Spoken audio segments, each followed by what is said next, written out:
बच्चों कैसे हो आप सब। मुझे उम्मीद है कि आप सब बहुत मस्त होगे और हमारे वीडियोस को देख रहे होगे, एग्जाम की अच्छी अच्छी तैयारी कर रहे होगे। तो आज मैं आप ही के डिमांड पर लेके आया हूं एक और चैप्टर को। और ये चैप्टर कौन सा है बच्चों? ये चैप्टर है क्लास 10 का चैप्टर नंबर 16, प्राकृतिक संसाधनों का प्रबंधन। क्या है चैप्टर बच्चों? प्राकृतिक संसाधन के बारे में पढ़ना है। उसके बारे में डिटेल नहीं पढ़ना है, बल्कि उसके प्रबंधन कैसे किया जाए, उसका संरक्षण कैसे किया जाए, उससे जुड़ी हुई क्या क्या समस्याएं हैं, इनके बारे में साइंस में भी पढ़ाया गया है। तो बच्चों, यदि ये वीडियो तुम्हें पसंद आएगा तो जरूर से जरूर लाइक कर देना, शेयर कर देना और कमेंट जरूर करना कि कैसा वीडियो लग रहा है, कैसा समझ में आ रहा है और क्या क्या तुम्हें पढ़ना है। तो जैसे सबसे पहला टॉपिक देख सकते हो, प्राकृतिक संसाधन किसे कहते हैं। तो यहां पर जो भूगोल है ना, भूगोल में भी तुमने पढ़ा है प्राकृतिक संसाधन, तो वैसा यहां पर नहीं पढ़ना है पूरा डिटेल। यहां एकदम सिंपली समझना है कि प्रकृति की वे सारी चीजें जो कि हम अपने उपयोग में लाते हैं, उसे ही क्या कहते हैं? प्राकृतिक संसाधन कहते हैं। जैसे जल हो गया, मिट्टी हो गया, ये सब क्या है? प्राकृतिक संसाधन है। इसी तरीके से जो हवा हो गया, वह भी क्या है? प्राकृतिक संसाधन है। तो यहां पर कुछ प्राकृतिक संसाधनों के बारे में बताया गया है, उससे संबंधित खास खास चीजों को बताया गया है, उसका कैसे प्रबंधन किया जाए इसके बारे में विशेष यहां पर चर्चा की गई है। और साथ ही साथ हम लोगों को उससे किस तरीके से व्यवहार करना चाहिए, कैसे अपने जीवन में सुधार लाना चाहिए, जिससे कि हम प्राकृतिक संसाधनों का संरक्षण कर सके, जो कि भावी पीढ़ियों के लिए भी बचा रह सके, उन सब चीजों को भी यहाँ पर पढ़ाया गया है। तो चलो देखते हैं क्या क्या चीजें हम लोगों को पढ़नी है। तो सबसे पहला चीज देख सकते हो, प्राकृतिक संसाधन किसे कहते हैं। तो तुम तो सब जानते ही हो कि प्राकृतिक संसाधन किसे कहते हैं। वे प्रकृति की वे सारी चीजें जिनको हम लोग अपने उपयोग में लाते हैं, वही क्या है? प्राकृतिक संसाधन है। अब भूगोल वाला यहाँ पर जो परिभाषा मैंने पढ़ाया था उसको मैं मैच कराने लगना। एकदम सिंपल सिंपल चीज पढ़े हम लोग, भूगोल थोड़े ही पढ़ रहे हैं बच्चों, हम लोग यहाँ पर क्या पढ़ रहे हैं? साइंस पढ़ रहे हैं। तो भूगोल वाली बातों को यहाँ पर नहीं लाएंगे। वहां पर यदि पूछेगा संसाधन किसे कहते हैं, तो वहां जो पढ़ाया गया है उसको लिखना, बड़ा अच्छा से लिखना, ठीक है? क्योंकि यहां पर तुमसे कभी जीवन में नहीं पूछने वाला है कि प्राकृतिक संसाधन किसे कहते हैं। तो यहां देख सकते हो, साधारण शब्दों में वे सारी चीजें जो कि हम प्रकृति के द्वारा प्राप्त करते हैं और उन्हें हम उसे हम लोग अपने लिए क्या करते हैं? उपयोग में लाते हैं, उसे हम लोग क्या कहते हैं? प्राकृतिक संसाधन या प्राकृतिक संसाधन या क्या कहते हैं? नेचुरल रिसोर्सेस कहते हैं। वेरी गुड, बहुत अच्छे। यही सब तो सीखना होता है, थोड़ी थोड़ी बातें सीख लो और पूरा चैप्टर तुम्हारा खत्म हो जाएगा। प्राकृतिक संसाधनों का उदाहरण तो मिट्टी हो गया, जल हो गया, कोयला हो गया, पेट्रोलियम हो गया, वन्य जीव हो गया, ये सारे क्या है? प्राकृतिक संसाधन है। क्या मानव भी संसाधन है? बिल्कुल, पढ़ाया भी गया था तुम्हें, लेकिन इतना हम लोगों को काम नहीं। इस चैप्टर का थीम ही अलग है, इस चैप्टर का उद्देश्य ही अलग है, ये चीज नहीं है और अलग चीज है जो कि आगे आएगा। आगे आएगा क्या पढ़ना है खास इस चैप्टर में, अभी तो बस ऊपर ऊपर पढ़ाया जा रहा है।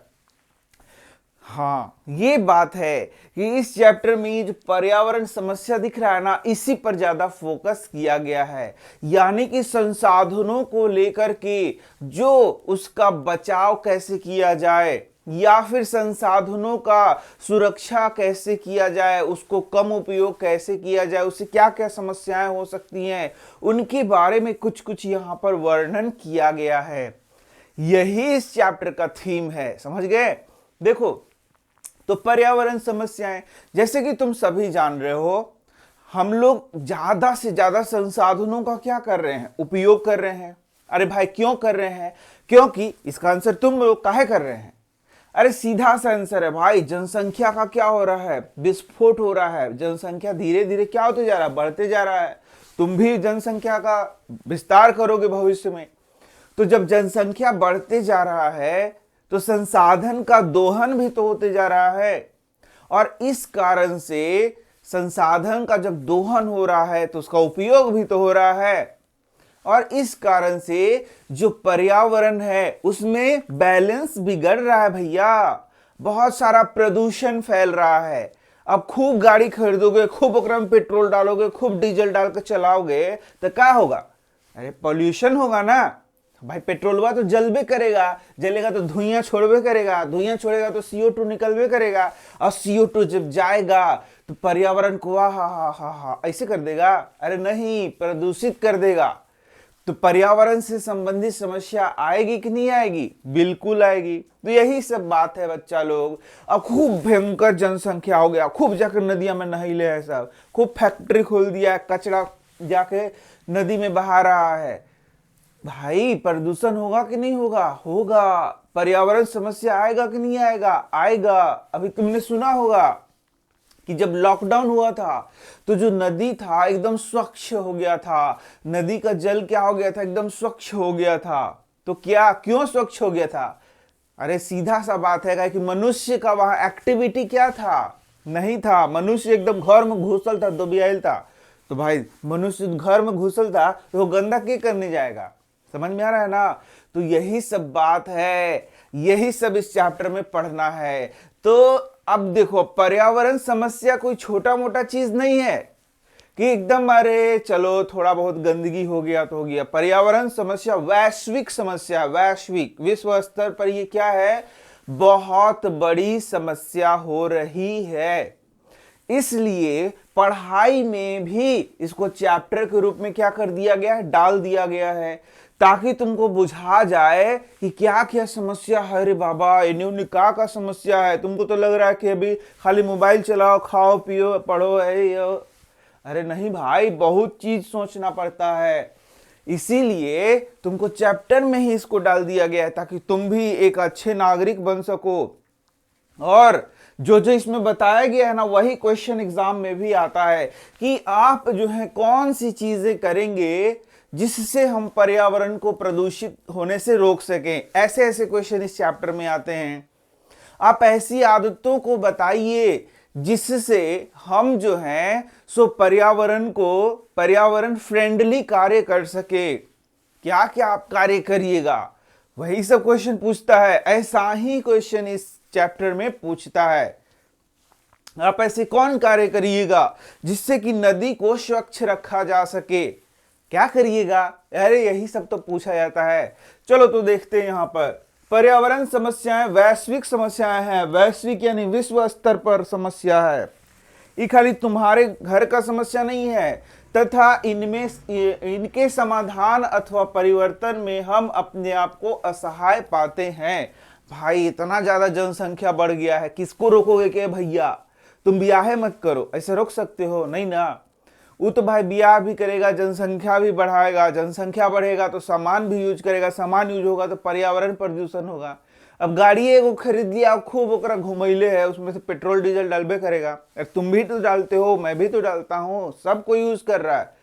तो एक एक आदमी उसको बढ़ाते जाएगा तो ये वैश्विक समस्या हो गया, जिसका समाधान इतना आसानी से नहीं है। तुमने सुना होगा कि अभी दिल्ली को क्या कर दिया गया है? बंद कर दिया गया है। वहां पर क्या कर दिया गया? स्कूलों को बंद कर दिया गया है। क्यों? इस प्रदूषण के कारण ही। ठीक है, चलो अब ज्यादा इधर उधर बात नहीं करेंगे। तो अनेक राष्ट्रीय और अंतर्राष्ट्रीय कानून भी बनाए गए हैं। कानून बनाए गए हैं ताकि हम लोग क्या करें? अपने पर्यावरण को सुरक्षित रख सके। तो बहुत सारी चीजों को पढ़ाया गया, बहुत लंबा चैप्टर है। ठीक है, तो तुम यदि नहीं टिकोगे 2 घंटा तो क्या करना? थोड़ा थोड़ा करके वीडियो को देखना। वीडियो को लाइक जरूर कर देना, इसी मत भाग जाना, लाइक करके भागना। और दूसरा, इसको शेयर भी करना अपने दोस्तों को, और चैनल को सब्सक्राइब भी कर लेना। फ्री में होता है, फ्री में है ना, फ्री में होता है, पैसा नहीं लगता है। प्राकृतिक संसाधनों का प्रबंधन की आवश्यकता। अब चलो यहीं से क्वेश्चन आना शुरू हो जाएगा कि आखिर प्राकृतिक संसाधन जैसे क्या हो गया? जल हो गया, मिट्टी हो गया, वन हो गया, वन्य जीव हो गया, पेट्रोल डीजल हो गया, इसका प्रबंधन का क्या आवश्यकता है? अब प्रबंधन मतलब क्या हो गया कि इसको सोच समझ के व्यवस्थित रूप से उपयोग करना, चलाना, नियम कानून को पालन करते हुए इसको उपयोग करना। ऐसा क्या जरूरी हो गया है? क्यों जरूरी हो गया है? यही सब पूछ रहा है कि प्राकृतिक संसाधनों का जो उपयोग है उसके प्रबंधन का क्या आवश्यकता पड़ गया है। ये पहला क्वेश्चन तुम्हारा ऐसे ही क्वेश्चन पूछ देगा, इसका आंसर में क्या लिखोगे।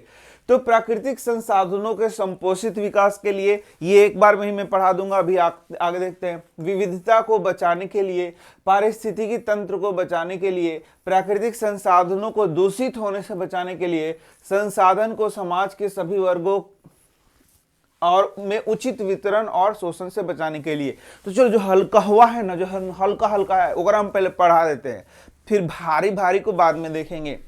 तो हल्का वाला क्या कह रहा है, प्राकृतिक संसाधनों को दूषित होने से बचाने के लिए। तो प्राकृतिक संसाधनों का प्रबंधन इसलिए आवश्यक है ताकि उसको हम लोग प्रदूषित होने से बचा सकें, दूषित होने से बचा सकें। जैसे जल का प्रदूषण ना हो, मिट्टी का प्रदूषण ना हो, वायु का प्रदूषण ना हो। इस कारण से भी संसाधनों का क्या चाहिए, प्रबंधन एकदम ठीक ठाक ढंग से होना चाहिए कि भैया ऐसे करना है, वैसे करना है, ऐसे होना चाहिए। समझ में आ गया। दूसरा, संसाधनों को समाज के सभी वर्गों में उचित वितरण और शोषण से बचाना। अब जो संसाधन है, कुछ एक लोग क्या कर रहा है, एकदम ऐसे करके बैठा हुआ है कि हम केकरो देवे नहीं करेंगे, हम केकरो देवे नहीं करेंगे, सब हम ही यूज करेंगे, ठीक है।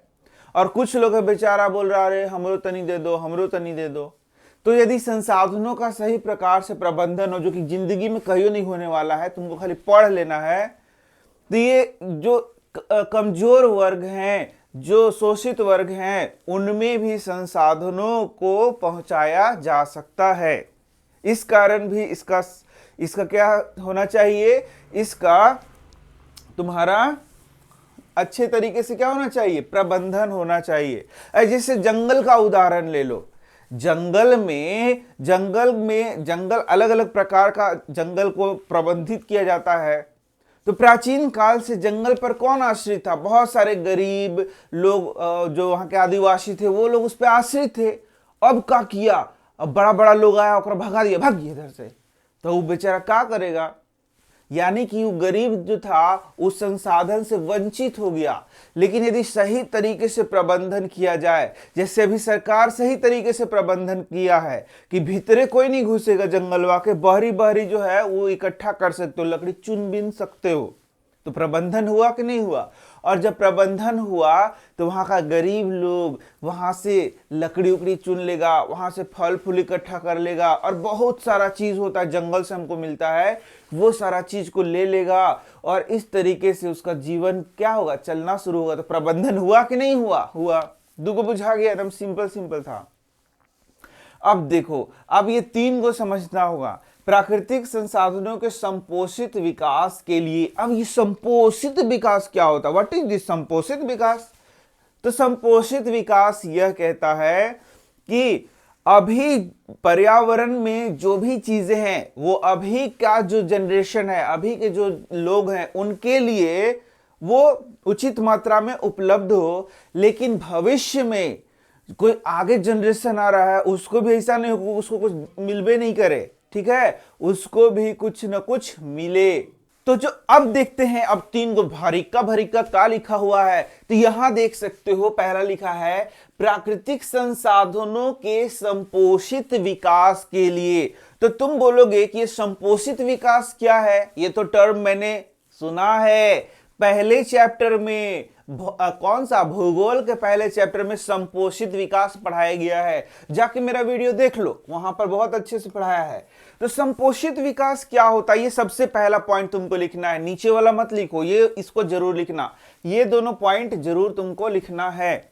तो संपोषित विकास क्या होता है कि पर्यावरण के जो संसाधन है उनका ऐसा उपयोग करना कि अभी की आवश्यकता तो पूरी हो सके, भविष्य के जनरेशन को भी संसाधन का कोई दिक्कत ना हो। इसे ही हम लोग कहते हैं संपोषित विकास। मतलब आज भी मेरा काम चले और भविष्य में आने वाले जनरेशन को भी कोई परेशानी ना हो, इस तरीके का यदि विकास होता है उसे क्या बोलते हैं, संपोषित विकास। जैसे मान लो कि तुम 10,000 रुपया कमा रहे हो, 10,000 रुपया बस आज खत्म कर दे रहे हो, भविष्य के लिए 0 लड्डू बचा रहे हो। तो भविष्य में जब बूढ़ा जाओगे तो क्या करोगे, ठेंगा क्या करेगा, कुछ नहीं ना। यहां भी वही बात बोल रहा है कि यार अभी जो संसाधन उसका इतना दोहन मत कर लो, इतना यूज मत कर लो कि जो भविष्य में जो तुम्हारा जनरेशन आएगा वो फिर भूखों मरने लगे या फिर उसको बहुत ज्यादा प्रॉब्लम फेस करना पड़े।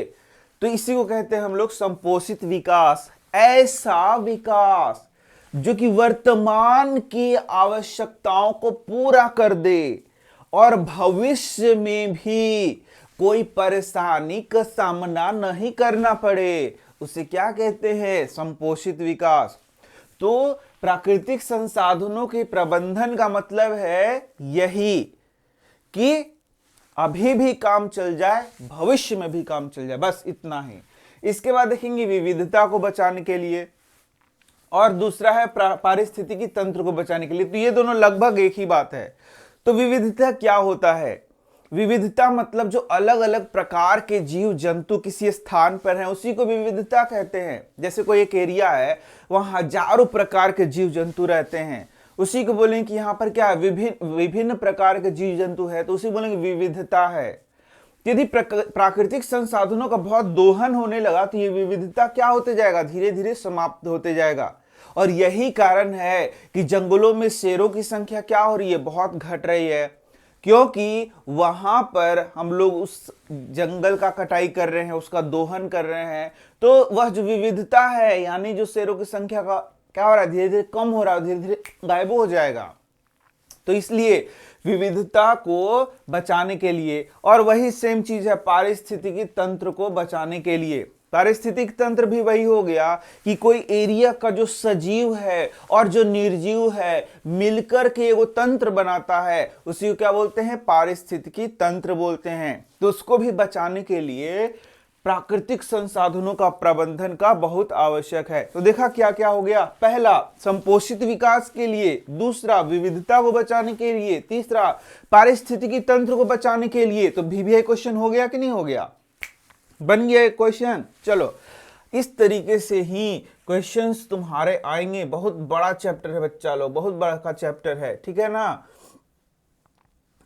तो इसको बहुत ध्यान से तुमको पढ़ना पड़ेगा। चलो अब हम लोग देखते हैं प्रदूषण के बारे में। तो प्रदूषण क्या होता है? क्या इससे क्वेश्चन पूछेगा? नहीं, कभी भी नहीं पूछेगा। लेकिन यहां पर जो प्रदूषण के प्रकार हैं उससे क्वेश्चन पूछ सकता है कि इनको कैसे प्रदूषित होने से रोका जा सकता है, ये कैसे प्रदूषित होते हैं, ये क्वेश्चन पूछ सकता है। तो प्रदूषण क्या है? तो प्रदूषण बच्चों किसी भी अवांछित पदार्थों का यदि कहीं पे वो मिल जा रहा है, जैसे कहां पे मिल जा रहा है? जैसे जल में मिल जा रहा है, मृदा में मिल जा रहा है, वायु में मिल जा रहा है, वही क्या होता है? प्रदूषण कहलाता है। तो प्रदूषण क्या हो गया? प्राकृतिक संसाधनों में यदि अवांछित पदार्थ प्रवेश कर जाए, अवांछित पदार्थ घुस जाए, तो उसी को हम लोग क्या बोलेंगे? बोलो, यस, प्रदूषण बोलेंगे।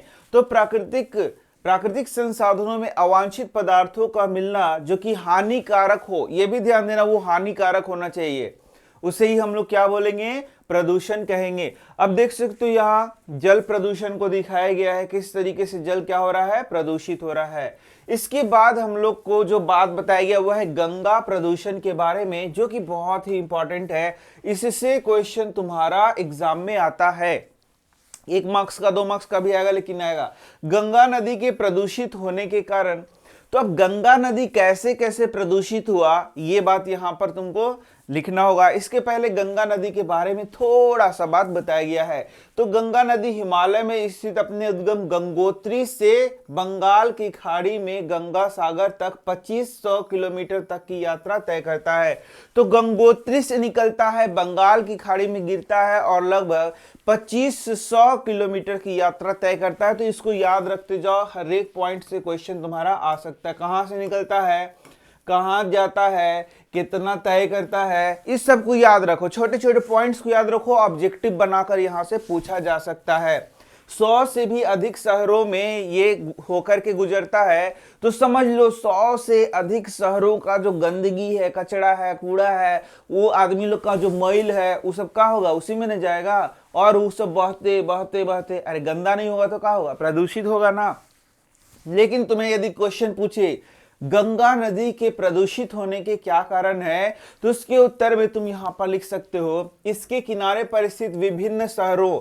अच्छा, कौन कौन शहर है ये भी देख लो। कुछ कुछ जैसे उत्तर प्रदेश के शहर है, बिहार के शहर है, बंगाल आदि के शहर है ने इसे एक नाले में बदल दिया है। इन शहरों द्वारा उत्सर्जित कचरा एवं मल इसमें प्रवाहित किया जाता है। ये हो गया पहला नंबर, कि बहुत सारे जगहों से जब ये गुजरती है, बहुत सारे शहरों से जब गुजरती है, तो उसका उन शहरों का जो गंदगी है, मल है, कचरा है, सब उसी में क्या किया जाता है, प्रवाहित कर दिया जाता है। भैया तो प्रदूषित होगी कि नहीं होगी, होगी ना, ठीक है। दूसरा, मानव के क्रियाकलाप जैसे नहाना, कपड़े धोना, मृत व्यक्तियों की राख एवं शवों को बहाना भी इसके प्रदूषण का मुख्य कारण है। ये हो गया तुम्हारा दूसरा पॉइंट। अरे समझ रहे हो, अरे बहुत भारी चीज है ना, है बहुत भारी चीज है ना, बहुत दिमाग एकदम लगाना पड़ रहा होगा, बहुत दिमाग लगाना पड़ रहा है।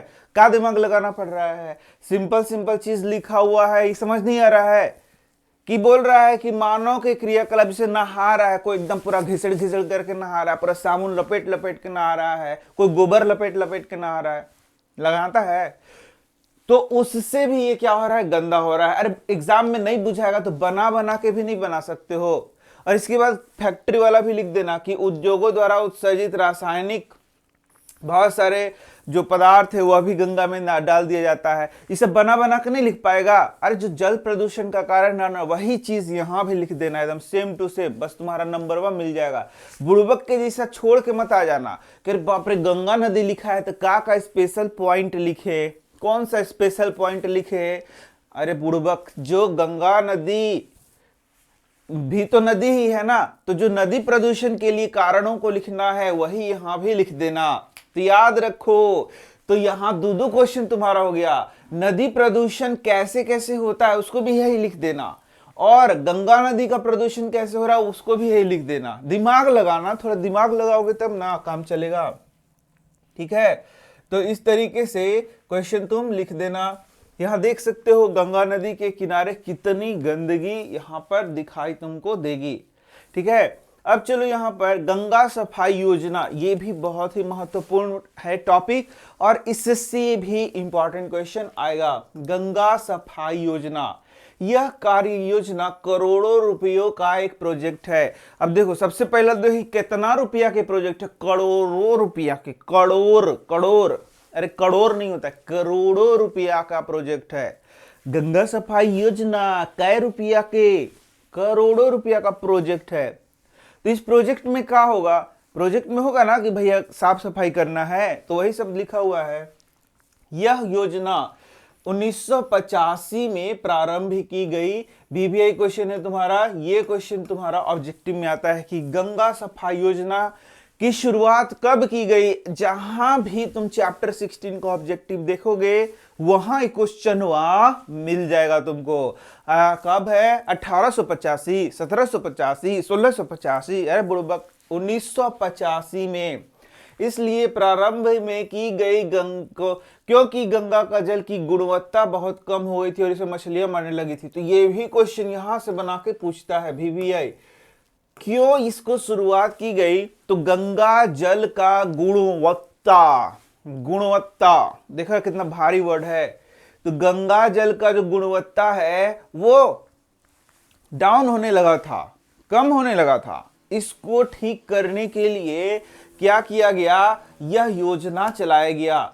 तो इसका भी एक क्वेश्चन बन गया। देखो 2 लाइन में 2 भी क्वेश्चन बन गया, और तुम लोग इग्नोर करके चलते हो कि अरे इस चैप्टर को कौन पढ़ेगा, हाँ आ जाएगा 3 नंबर चल जाएगा, आ गया 100 में 100, 100 में 500, इससे नहीं आता है। तो बच्चा लोग बहुत भारी भी लगता है इसको, अरे बाप रे बाप इतना भारी है, इतना भारी है, कौन पढ़ेगा। अरे बहुत आसान है। तो भाई सफाई योजना में कई करोड़ रुपया लगा, 1985 में शुरू हुआ, गुणवत्ता को ठीक करने के लिए हुआ, बस यही सब। गंगा के जल की सफाई करना और उसकी गुणवत्ता बढ़ाना इस योजना का मुख्य उद्देश्य था। तब उद्देश्य क्या हुआ, उद्देश्य हुआ कि भाई उसकी गुणवत्ता को बढ़ाया जाए और एकदम सफाई रखा जाए, और क्या, एकदम सिंपल सा तो चीज है। तो ये भी क्वेश्चन तुमसे पूछ सकता है, यहां से बहुत क्वेश्चन पूछता है कि भाई इसका उद्देश्य क्या था, गंगा सफाई योजना का क्या उद्देश्य था। तो इसका उद्देश्य था कि जल का वहां क्या हो जाए, एकदम साफ साफ हो जाए और उसका गुणवत्ता भी क्या हो जाए, बढ़ जाए। कैलिफॉर्म जीवाणु का एक वर्ग है जो मानव की आंत में पाया जाता है। ये भी क्वेश्चन, बाप रे बाप, हर लाइन से क्वेश्चन है। जल में कैलिफॉर्म जीवाणु की उपस्थिति इस रोगजन्य सूक्ष्म जीवाणुओं द्वारा जल संदूषित होना दर्शाता है। अर्थात यदि यह जीवाणु जल में उपस्थित हो तो जल संदूषित होता है। तो यही वाला जो बैक्टीरिया है वो वहां पाया गया, जो कि क्या बताता है कि वो जल क्या है, संदूषित है। तो ये क्वेश्चन भी तुम्हारा बनता है, कॉलीफॉर्म बैक्टीरिया जो है वह क्या दर्शाता है, किसी जल में उपस्थित हो तो वो वहां उसके दूषित होने को बताता है। इस बात को याद रखना, ये भी क्वेश्चन तुम्हारा हो गया। ठीक है, अब चलो आगे बढ़ते हैं। तो यहां देख सकते हो कॉलीफॉर्म बैक्टीरिया को दिखाया गया है।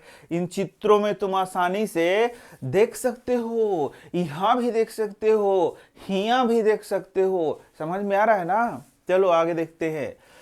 गंगा कार्य परियोजना का उद्देश्य तो अभी तो पढ़ा दिया।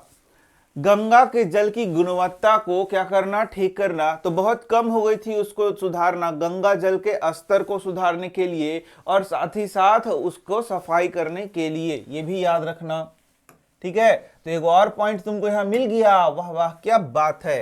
गंगा जल के स्तर को सुधारने के लिए, ठीक है, उसका स्तर है वह गंदगी के कारण उसमें जो चीज कचरा भरते जा रहा है उसका स्तर भी क्या होते जा रहा है, गिरते जा रहा है। उसको भी क्या करना है, सुधारने के लिए।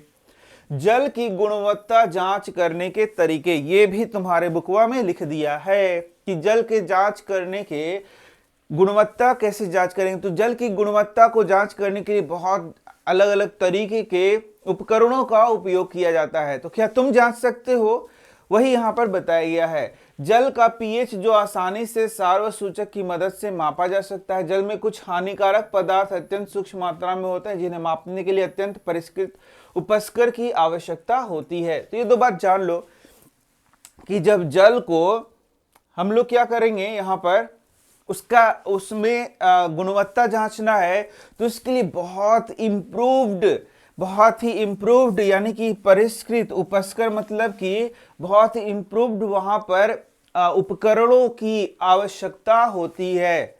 तो यदि तुम्हारे पास होगा तो उसकी गुणवत्ता को क्या कर सकते हो, जांच सकते हो। ठीक है, और नहीं तो तुम पीएच पेपर के द्वारा उसको जांच कर सकते हो, जो सिंपल तरीका है। जो सिंपली यदि हम लोग को जांचना है तो पीएच पेपर से उसका उपयोग करके हम लोग क्या कर सकते हैं, जांच सकते हैं। ठीक है ना, ये बात लिखा गया है। तो क्या सर इसको याद करने का बात है? नहीं, इसको याद करने का कोई जरूरी नहीं है। अब हर एक लाइनवे याद कर लोगे, इतना तेज बरल हो, हर एक लाइनवे याद कर लेंगे सर।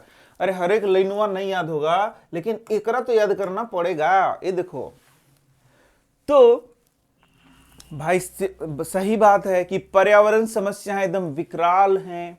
पर्यावरण समस्याएं इतनी बड़ी हुई हैं कि जिनका सॉल्यूशन इतना आसानी से तो नहीं हो सकता है। तो क्या हम कुछ मदद कर सकते हैं? प्रत्येक व्यक्ति कुछ मदद कर सकता है इस पर्यावरण समस्याओं को कुछ शांत करने के लिए, कुछ कम करने के लिए। भले 10% कम हो, लेकिन कुछ हम लोग कर सकते हैं का? भाई एकदम कर सकते हैं। इन 5 R का प्रयोग करके, और हम लोग बहुत लोग कुछ तो करते हैं। हम लोग जो मिडिल क्लास होते हैं, जो गरीब तबके के हम लोग हैं, वे इनमें से बहुत चीजों का उपयोग करते हैं। जो अमीर है, एकदम करोड़पति हैं, अरबपति हैं, उन लोग नहीं करेगा, उन लोग क्या अलग करेगा। लेकिन जो हम लोग गरीब लोग हैं, वे लोग, अरे तो हम लोग गरीबे ना है तो क्या करोड़पति हो? नहीं ना। तो हो तो ठीक है भैया, बढ़िया है, हमको भी पैसा भेज दो कुछ। यहां देखना, तो यहां पर हम लोग क्या करते हैं, 5 R का प्रयोग करते हैं। तो यहां से एक क्वेश्चन तुम्हारा आता है, VBI क्वेश्चन है ये, महा VBI। इस चैप्टर में इस 5 R को तुमको याद करना पड़ेगा। तो ये 5 R का उपयोग हम लोग करेंगे जिससे संसाधनों का या बोले हमारे पर्यावरण का बहुत फायदा होता है। तो जब भी तुमसे पूछेगा कि आप बताइए पर्यावरण को अच्छा करने के लिए, बेहतर करने के लिए आप क्या क्या योगदान दे सकते हैं, तो सबसे पहला लाइन में इस 5 R का हम लोग जिक्र कर देंगे कि ये हम कर सकते हैं। बोलेगा कि संसाधनों को सही तरीके से यूज करने के लिए कुछ योगदान बताइए कि आप भी कुछ करिएगा जिंदगी में, तो बोल देना 5R। सबसे पहला क्या है? R मतलब रिड्यूस है, दूसरा है रिसाइकल, तीसरा है रीयूज, चौथा है रिफ्यूज और पांचवा है रीपर्पस। तो ये तो तुम्हें पता भी, एकदम सिंपल सिंपल सा चीज है। कम उपयोग करना, कम उपयोग करना मतलब जो संसाधन हमें, जैसे कि मान लो एकदम सिंपल सा बता रहा हूं जो हम लोगों के एरिया के लिए है। मान लो कि लकड़ी हम लोग जला रहे हैं, लकड़ी से खाना पका रहे हैं, तो लकड़ी से जब खाना पका रहे हैं तो हम लोगों को क्या करना है? कम यूज करना है, कम उपयोग करना है। तो हम लोग क्या करेंगे? जितना उपयोग है उतना ही लकड़ी जलाएंगे। ऐसे नहीं कि पूरा एकदम इतना लकड़ी बोझ दिए धर के और पूरा उसको बेचारा सब लकड़ियां समाप्त कर दिए एक दिन में। तो भाई एक चीज मैं बताऊं, ये हम लोग करते हैं, हम लोग करते हैं इसको। हम लोग अमीर थोड़े ही ना है कि ये सब चीज नहीं करेंगे, सब नहीं करेंगे तो अपने बर्बाद हो जाएंगे। हम लोग पास थोड़े ना करोड़ों रुपया है कि पूरा थोड़ा सा खाना बनाना है तो 1 क्विंटल कोयला जला देंगे। हम लोग खुदे कम जलाते हैं, हम लोग खुदे कम जलाते हैं। हम लोग इसको सीखा कह रहा है, हम लोग को सीखने का जरूरी नहीं है। अरे जब हम लोग को आधा किलो कोयला में खाना बन जाएगा तो हम लोग 1 किलो कोयला कहाँ से पैसा लाएंगे? समझ में आ रहा है ना? तो वही बोल रहा है, ये जो बोल रहा है हम लोग को कहे के लिए बता रहा है, ये अमीर लोग को बताना चाहिए जो करोड़पति हैं कि भैया ऐसे ऐसे करो। देखो, रीयूज कर रहा है, रिफ्यूज कर रहा है। अब रिफ्यूज का मतलब क्या कर? इनकार कर देना। रिफ्यूज का मतलब क्या कर रहा है? इनकार कर देना। इनकार क्या करेंगे हम लोग भाई? कोई देगा कुछ तब ना इनकार करेंगे, है ना? तो ये तो बोल रहा है रिफ्यूज वो लोग अमीर लोग ना करना चाहिए रिफ्यूज। जैसे कि जिसके पास 20 गो अपने जैकेट है तो एगो और कोई जैकेट देगा तो बोलेगा, रिफ्यूज कर देगा, ये भाई मत दो, हमको पर्यावरण को सुरक्षित रखना है, हम 20 को में काम चलाएंगे। ऐसा वो लोग करेगा? कहीं अमीर लोग कहीं नहीं करेगा। और गरीब लोग पास है 20 गो जो रिफ्यूज करेगा। रिफ्यूज मतलब समझ रहा है? रिफ्यूज का मतलब क्या है कि 10 गो कार है मेरे पास, 11वां कार कोई आके हमको चाहिए तो हम रिफ्यूज कर दिए कि अरे ना, पर्यावरण को हमको सुरक्षित रखना है, हम 11वां कार नहीं लेंगे। उसको कहते हैं रिफ्यूज। तो तुम्हारे पास तो एक वो कार नहीं है तो तुम कार रिफ्यूज करेगा। ठीक है, समझ में आ रहा है? रिफ्यूज करना नहीं चाहिए मुझे, अब इन चीजों को दूर रखो, है ना? ये है रिफ्यूज। तो तुम्हारे लिए ये चीज तो नहीं है। कम उपयोग, तो तुम तो कम उपयोग करता ही है, तुम बेचारा क्या करेगा बेसी उपयोग? ठीक है, तुम बनते हम लोग जो वीडियो को पढ़ रहे हैं, देख रहे हैं, पुनः चक्रण रिसाइकल, ये सही है। कुछ चीजों को रिसाइकल योग्य होते हैं जिनको क्या किया जाता है? रिसाइकल कर दिया जाता है। रिसाइकल मतलब कि जैसे प्लास्टिक हो गया, तो प्लास्टिक को क्या किया जाए? गला के वापस से क्या कर सकता है आदमी? उसको फिर से कुछ ना कुछ चीज बना सकता है। तो वही क्या हो गया? रिसाइकल। और ये रीयूज है। क्या है? रीयूज। कोई चीज जो है उसको पुनः उपयोग करना। एक चीज के लिए उपयोग में हो गया तो उसको पुनः क्या कर देना? उपयोग में ही ले आना। वो ये तो हम लोग रोजे करते हैं, रोजे करते हैं। अरे भाई हम लोग क्या करते हैं? एक पानी का डब्बा लेंगे ना, पानी का बोतल लेंगे 10 रुपया, तो पी के वो बोतल फेंकते नहीं, उसको 1 साल तक रखते हैं। तो वही क्या हो गया? रीयूज हो गया। और क्या कुछ खास चीज है? भूतहा चीज है? नहीं। बोतलवा लेके और बोतलवा इसे दबा लेंगे और बोतलवा को ले आएंगे घर, ठीक है, और उसको 1 साल तक, वो जब तक टेढ़ मेढ़ नहीं हो जाएगा तब तक उसका क्या करते हैं? रीयूज करते हैं। पुनः प्रयोजन। पुनः प्रयोजन भी वही बात है, थोड़ा सा घुमा दिया है बात को, कि कोई उस तरीके का चीज है जो कि हम लोगों का किसी दूसरे कार्य का चीज है तो उसको किसी दूसरे कार्य में हम लोग उसको यूज कर सकते हैं। जैसे मान लो कि एक तुम्हारा मान लो कि एक बड़ा सा कोई बर्नी था, वो टूट गया। तो टूट गया तो उसको हम लोग को क्या करना है? उसमें जाके गमला के जैसा उसको यूज करेंगे, उसमें फूल पत्ती लगा देंगे।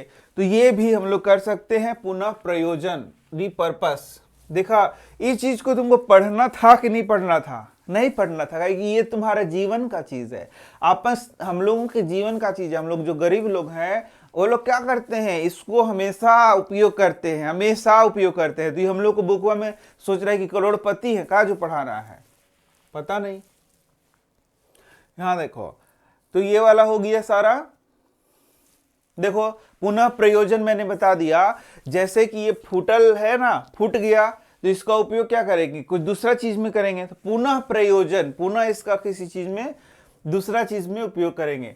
संपोषित विकास की परिकल्पना मैंने बता दिया, संपोषित विकास किसे कहेंगे, जो कि आज की आवश्यकता, ये भी यही हो सकता है, भूगोल चैप्टर 1 के लिए भी हो सकता है और यहां भी हो सकता है, और बहुत जगह ये क्वेश्चन आ सकता है। इसलिए संपोषित विकास बहुत ध्यान से सुनो, जो आज की आवश्यकताओं को पूरी करे और भविष्य में भी कोई कमी ना हो, इस प्रकार का यदि विकास हो रहा है, इस प्रकार का क्या हो रहा है, विकास हो रहा है, इसी को क्या बोलते हैं, संपोषित विकास।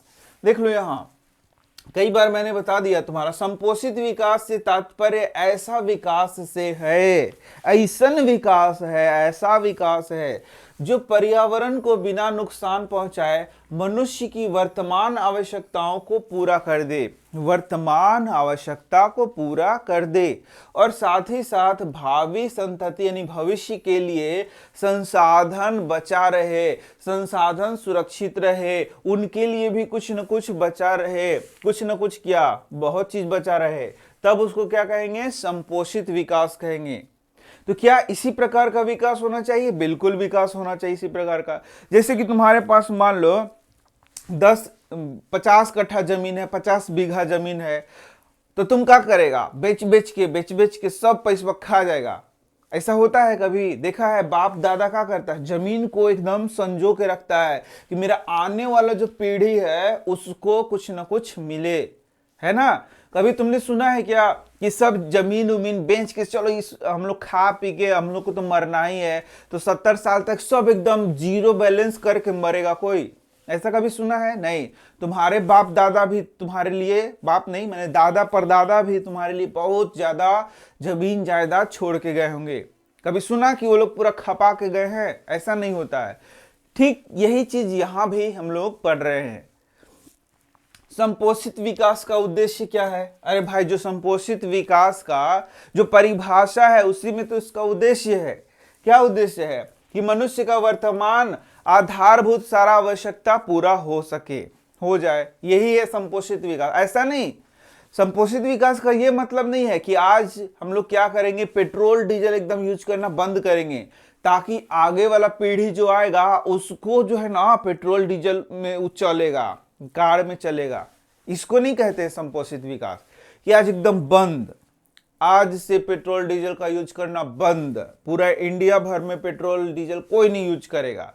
काहे नहीं यूज करेगा? काहे कि सर जो पढ़ा दिए है ना हमारे एनसीईआरटी ट्यूटोरियल के सर, कि भविष्य में खाली यूज होगा, जो बाल बच्चा पैदा लेगा ना उन लोग यूज करेगा 100 साल बाद, तुम लोग नहीं यूज करो। ऐसा मत बोल देना पागल लोग, ये नहीं होगा। मतलब आज भी जितना आवश्यकता है उतना हम लोगों को यूज करना है। पर्यावरण को नुकसान से बचाना और भावी पीढ़ी के लिए संसाधनों का संरक्षण करना।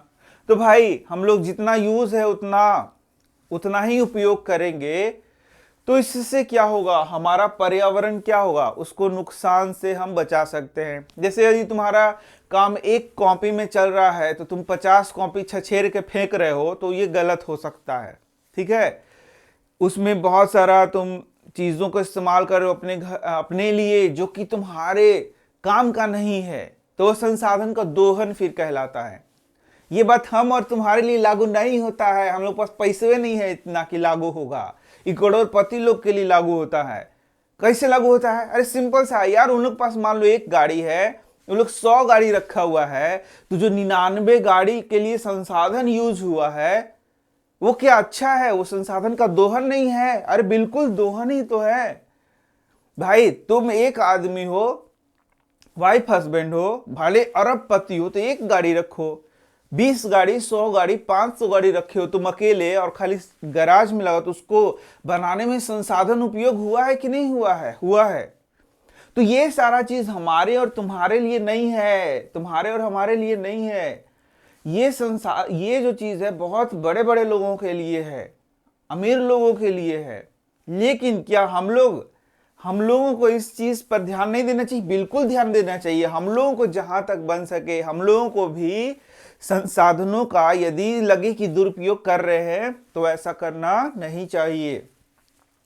पर्यावरण संरक्षण के साथ साथ आर्थिक विकास के लिए, तो पर्यावरण संरक्षण भी हम लोगों का क्या होना चाहिए, उद्देश्य होना चाहिए। बोलो कि हमारे पास तो सर साइकिल है, गाड़ी तो है ही नहीं है, तो कहा हम पेट्रोल और डीजल जला ही नहीं रहे हैं, तो हमको क्या ही पढ़ा रहे हैं। अरे भाई दिया है तुम्ही को पढ़ाने के लिए, तो किसको हम पढ़ाने जाए, तुम्ही को ना पढ़ाएंगे। ठीक है, तो ठीक है, चलो आगे बढ़ते हैं। प्राकृतिक संसाधनों का प्रबंधन करते समय किन किन बातों पर ध्यान देना चाहिए। अब यहां पर एक और प्रश्न बहुत ही महत्वपूर्ण आता है, और वह प्रश्न करता है कि आखिर प्राकृतिक संसाधनों के प्रबंधन करते समय हमें किन किन बातों पर ध्यान देना चाहिए। तो जो बातें हम लोगों ने पढ़ी है बच्चों, उसी में से कुछ कुछ बातों को यहाँ पर ऐड करके लिख देना है, बात खत्म। बहुत आसान है।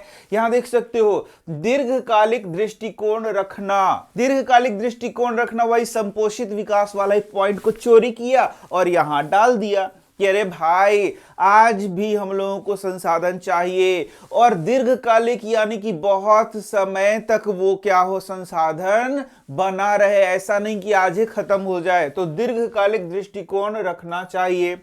ठीक है, तो मैंने क्या बताया, नया चीज याद करना है नहीं भाई, पहले ही वाला चीजवा को यहां लिख देना है।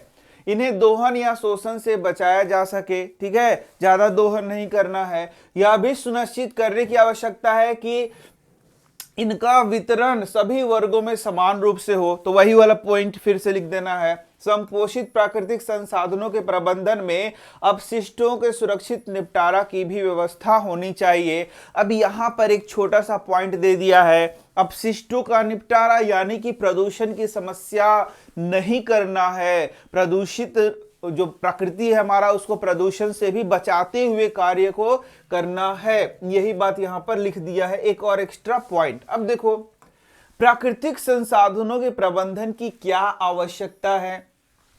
तो भाई प्राकृतिक संसाधन का जब हम लोग प्रबंधन कर रहे हैं तो उसका क्या क्या आवश्यकता है, तो कुछ नया पढ़ना है। अरे भैया वही चीजवा को सब है, उसी को थोड़ा सा इधर उधर करके बस उसी को लिखना है और कुछ खास नहीं। तो यहां देख सकते हो, प्राकृतिक संसाधनों का विवेकपूर्ण ढंग से उपयोग करना चाहिए, क्योंकि यह संसाधन असीमित नहीं है, अर्थात ये सीमित है। तो बच्चों क्वेश्चन आंसर जो बोला गया कि इस चैप्टर में क्या क्या क्वेश्चन आंसर आएगा, ऐसे ही क्वेश्चन आंसर आएगा। 3 मार्क्स में आएगा, 2 मार्क्स में आएगा, 1 मार्क्स में आएगा। इसी प्रकार का क्वेश्चन आएगा जो कि बहुत आसान पड़ेगा। एक ही चीज को बार बार बार बार इधर से उधर से अलट के पलट के ऊपर से नीचे से पूछा जाएगा। तो 4 पॉइंट याद कर लो, उसी को दिमाग लगा लगा के क्या करो, घुमा फिरा के लिखते जाओ। जैसा क्वेश्चन वैसा आंसर। क्या बोल रहा है, प्राकृतिक संसाधनों के प्रबंधन की क्यों आवश्यकता है। कहे कि भाई प्राकृतिक संसाधन क्या है, सीमित है। ऐसा नहीं है कि असीमित है कि यूज किए जाओ किए जाओ किए जाओ और खत्म ही नहीं हो रहा है, ऐसा बात नहीं है। यह प्राकृतिक संसाधन क्या है, सीमित है, इसलिए इसका क्या चाहिए, प्रबंधन करना चाहिए। स्वास्थ्य सेवाओं में सुधार के कारण हमारी जनसंख्या में तीव्र गति से वृद्धि हो रही है। जनसंख्या में वृद्धि के कारण सभी संसाधनों की मांग भी कई गुना तेजी से बढ़ रही है। इससे प्राकृतिक संसाधनों पर अधिक दबाव पड़ रहा है और प्राकृतिक संसाधनों की कमी हो रही है। अरे भैया जनसंख्या दिन ब दिन क्या होते जा रहा है, बढ़ते जा रहा है, पहले ही तो बताया। अभी जनसंख्या एकदम हेवी में बढ़ रहा है, तो प्राकृतिक संसाधनों का हेवी में यूज हो रहा है। तो यदि उसका प्रबंधन करके नहीं चला जाएगा तो कैसे होगा। ठीक है, खर्चवा बढ़ रहा है और कमाई का साधन नहीं बढ़ाओगे तो कैसे होगा। यानी प्रबंधन जैसे हम लोग अपने घरों में प्रबंधन करते हैं, ठीक इसी तरीके से यहाँ विशाल स्तर पर प्रबंधन की बात कही जा रही है। अगर इसी तरह हम प्राकृतिक संसाधनों का दोहन करते रहे तो भावी पीढ़ी के लिए कुछ भी नहीं बचेगा। इसके लिए भी हम लोगों को क्या करना होगा, प्राकृतिक संसाधन का क्या करना होगा, यस, इसको हम लोगों को प्रबंधन करना पड़ेगा। अतः हम इन प्राकृतिक संसाधनों का उचित प्रकार से उपयोग करके इनका प्रबंधन कर सकते हैं, जो कि आज के समय की मांग भी है। यही सब बात लिख देना है बच्चा, दिमाग ज्यादा नहीं लगाना है, बस सिंपल सिंपल बात लिखना है। अब देखना, अब हमारा आता है नया पॉइंट, वन एवं वन्य जीवन। वन एवं वन्य जीवन से रिलेटेड यहां पर तुम्हारा प्रश्न आएगा। मतलब प्रश्न क्या आएगा, पहले तो इसी को देख लेते हैं। क्या बोल रहा है, वन जैव विविधता के विशिष्ट स्थल हैं। एकदम 1 नंबर का क्वेश्चन यहां पर आ गया। पूछेगा कि जैव विविधता का विशिष्ट स्थल यानी कि हॉट स्पॉट किसे कहते हैं। यहां से 1 नंबर एकदम फाइनल है, आइए करेगा, कोई नहीं रुक सकता है। 1 नंबर का क्वेश्चन। और ये क्या है, यह हॉट स्पॉटवा है। क्या है? हॉट स्पॉटवा, इसका नाम है हॉट स्पॉट। मतलब समझ में आया कि वन में बहुत प्रकार के जीव जंतु पाए जाते हैं, बहुत प्रकार के, इसीलिए उसको बोलते हैं जैव विविधता। क्या तुम्हारा मोहल्ला में बहुत प्रकार का जीव जंतु पाया जाता है? नहीं, 10, 20, 50, 100 इतना पाया जाएगा, लेकिन जंगल में बहुत प्रकार के जीव जंतु वहां पर रहते हैं, जिसको क्या बोलते हैं, मनुष्य को छोड़ के बहुत बाकी रहता है। और जो पालतू जानवर है उसको बस छोड़ के वहां बहुत सारा जैव विविधता पाया जाता है। हजारों प्रकार के पौधे, पेड़ पौधे पाए जाएंगे, हजारों प्रकार के जानवर, जंतु, पक्षी, कीड़े, बहुत सारे चीज पाए जाएंगे। इसीलिए उसे हम लोग क्या बोलते हैं, जैव विविधता क्या बोलते हैं, हॉटस्पॉट बोलते हैं। वास्तव में केवल वन ही एक ऐसा स्थल है जिसे जैव विविधता का विशिष्ट स्थल कहा जा सकता है, क्योंकि वनों में जैव विविधता के अनेकों उदाहरण संरक्षित है। तो यही सब बात है, ठीक है। चलो आगे बढ़ते हैं हम लोग, जो मैंने बताया वही सब चीज लिखा हुआ है। तो विशिष्ट स्थल क्या है, ऐसे क्षेत्र जहां बहुत ज्यादा जैव विविधता पाई जाती है उसे क्या बोलते हैं, विशिष्ट स्थल।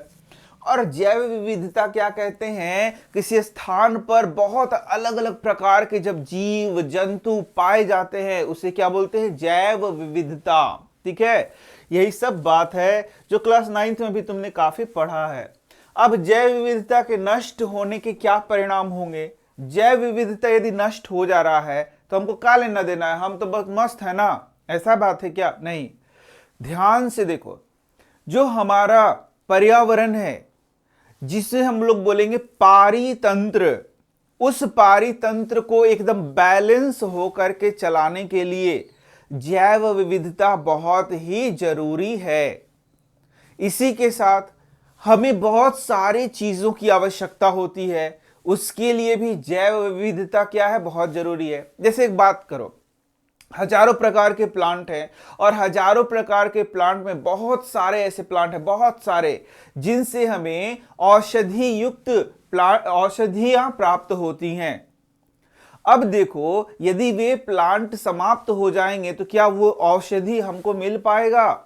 नहीं मिल पाएगा। यानी कि वो जो जैव विविधता है वो जरूरी है कि नहीं है? बिल्कुल है, वो जरूरी है हमारे लिए, हमारे पर्यावरण के लिए, हमारे अस्तित्व के लिए, मनुष्यों के लिए बहुत जरूरी होता है। यहां देख सकते हो, प्रयोगों और वस्तु स्थिति के अध्ययन से हमें यह पता चलता है कि विविधता के नष्ट होने से पारिस्थितिकी स्थायित्व भी नष्ट हो जाती है। यही मैंने बताया कि किसी स्थान का जो पारिस्थितिक तंत्र है, यदि वहां से जैव विविधता समाप्त हो रही है तो वह भी क्या हो जाएगा, नष्ट हो जाएगा। जैसे बहुत सिंपल उदाहरण है बच्चा लोग, तुम लोग भी जानते हो कि किसी एक जंगल के पारितंत्र में यदि वहां का शेर को मार दिया जाए तो वहां का पारिस्थितिकी तंत्र क्या हो जाएगा, पूरा गड़बड़ हो जाएगा। वहां हिरणों की संख्या क्या हो सकती है, बहुत बढ़ सकती है। हिरण क्या करेंगे, सारे घास फूस सब खा जाएंगे। तो जो छोटे छोटे कोंपले निकल रही हैं पेड़ पौधे के, उसको भी चर जाएंगे। तो वहां पर से वन भी गायब हो जाएगा। तो वन तो गायब हो, पहले तो शेर गायब हुआ, फिर वन गायब हो गया, फिर तुम्हारा हिरन तो ऐसे ही उड़ जाएगा। तो यानी कि अब फिर उसके बाद ऑक्सीजन नहीं मिलेगा, एकदम पूरा पारितंत्र एक ही मान लो पृथ्वी को, तो ऑक्सीजन नहीं मिलेगा तो मनुष्य उड़ जाएगा। समझ में आ रहा है? अरे कुल मिला के क्या है कि वहां पर सबको जीना आवश्यक है। जैसे कि कोई लोग बोलता है, देखो बहुत सिंपल सा एकदम सुंदर सा उदाहरण मैं बता रहा हूं। जैसे कि कोई बोलता है कि दुनिया में बस खाली हम ही जिंदा रहे, बाकी सब कोई मुंह मरा जाओ, हम ही खाली जिंदा रहे। तो जरा सोचो, खाली तुम जिंदा रहोगे और कोई जिंदे नहीं रहे दुनिया में, तो क्या तुम जीवित रह सकते हो? नहीं। अभी तुम जीवित क्यों हो, खुश क्यों हो? तुमको लगता है कि अकेले हम रहते ना तो बड़ी खुश होते, तो ऐसा हो सकता है? अरे नहीं हो सकता है बुड़बक। देखो यहां जो हजारों लाखों करोड़ों लोग हैं वो करोड़ों प्रकार के काम को कर रहे हैं, करोड़ों नहीं मैंने हजारों प्रकार के काम को कर रहे हैं जिससे तुम्हारा जिंदगी खुश है, उनके कारण तुम खुश हो। अब फोन बनाने आता है तुमको? नहीं आता है, वो फोन बना रहे हैं तुमको देने तो तुम खुश हो। तुमको खाना उगाने भी नहीं आ रहा है, भोजन कहां से प्राप्त कर रहे हो? कुछ कार्य करके तुम भोजन को प्राप्त कर रहे हो पैसा कमा के, तो तुम्हारा काम है सिर्फ पैसा कमाना, बाकी कोई चीज का टेंशन है? मोबाइल चलाने का टेंशन है? मोबाइल में कैसे कैसे प्रयोग करके मोबाइल बनाएगा इसका कोई टेंशन है?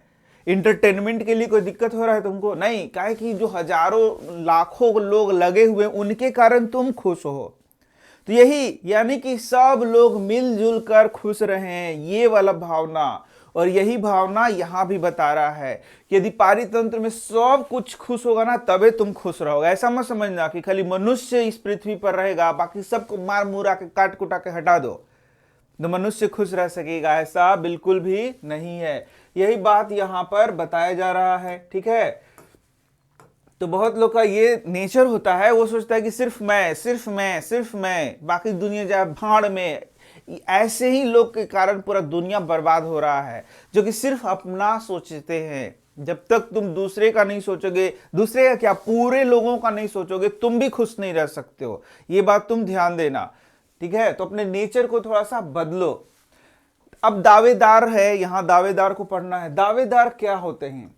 ऐसे लोग जिनका जीवन कार्य किसी चीज पर निर्भर हो, वह उसके क्या कहलाते हैं? दावेदार कहलाते हैं। तो दावेदार मतलब क्या हो गया? जैसे कि ये मेरा जमीन है, ये मेरा खेत है, मैं इसका दावेदार हुई, हमर है, ये होता है दावेदार। सिंपल सिंपल लैंग्वेज में ये दावेदार है।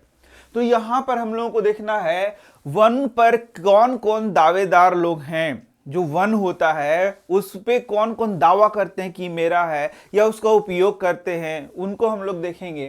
तो सबसे पहला वनों के दावेदार में हम लोग पढ़ते हैं स्थानीय लोग।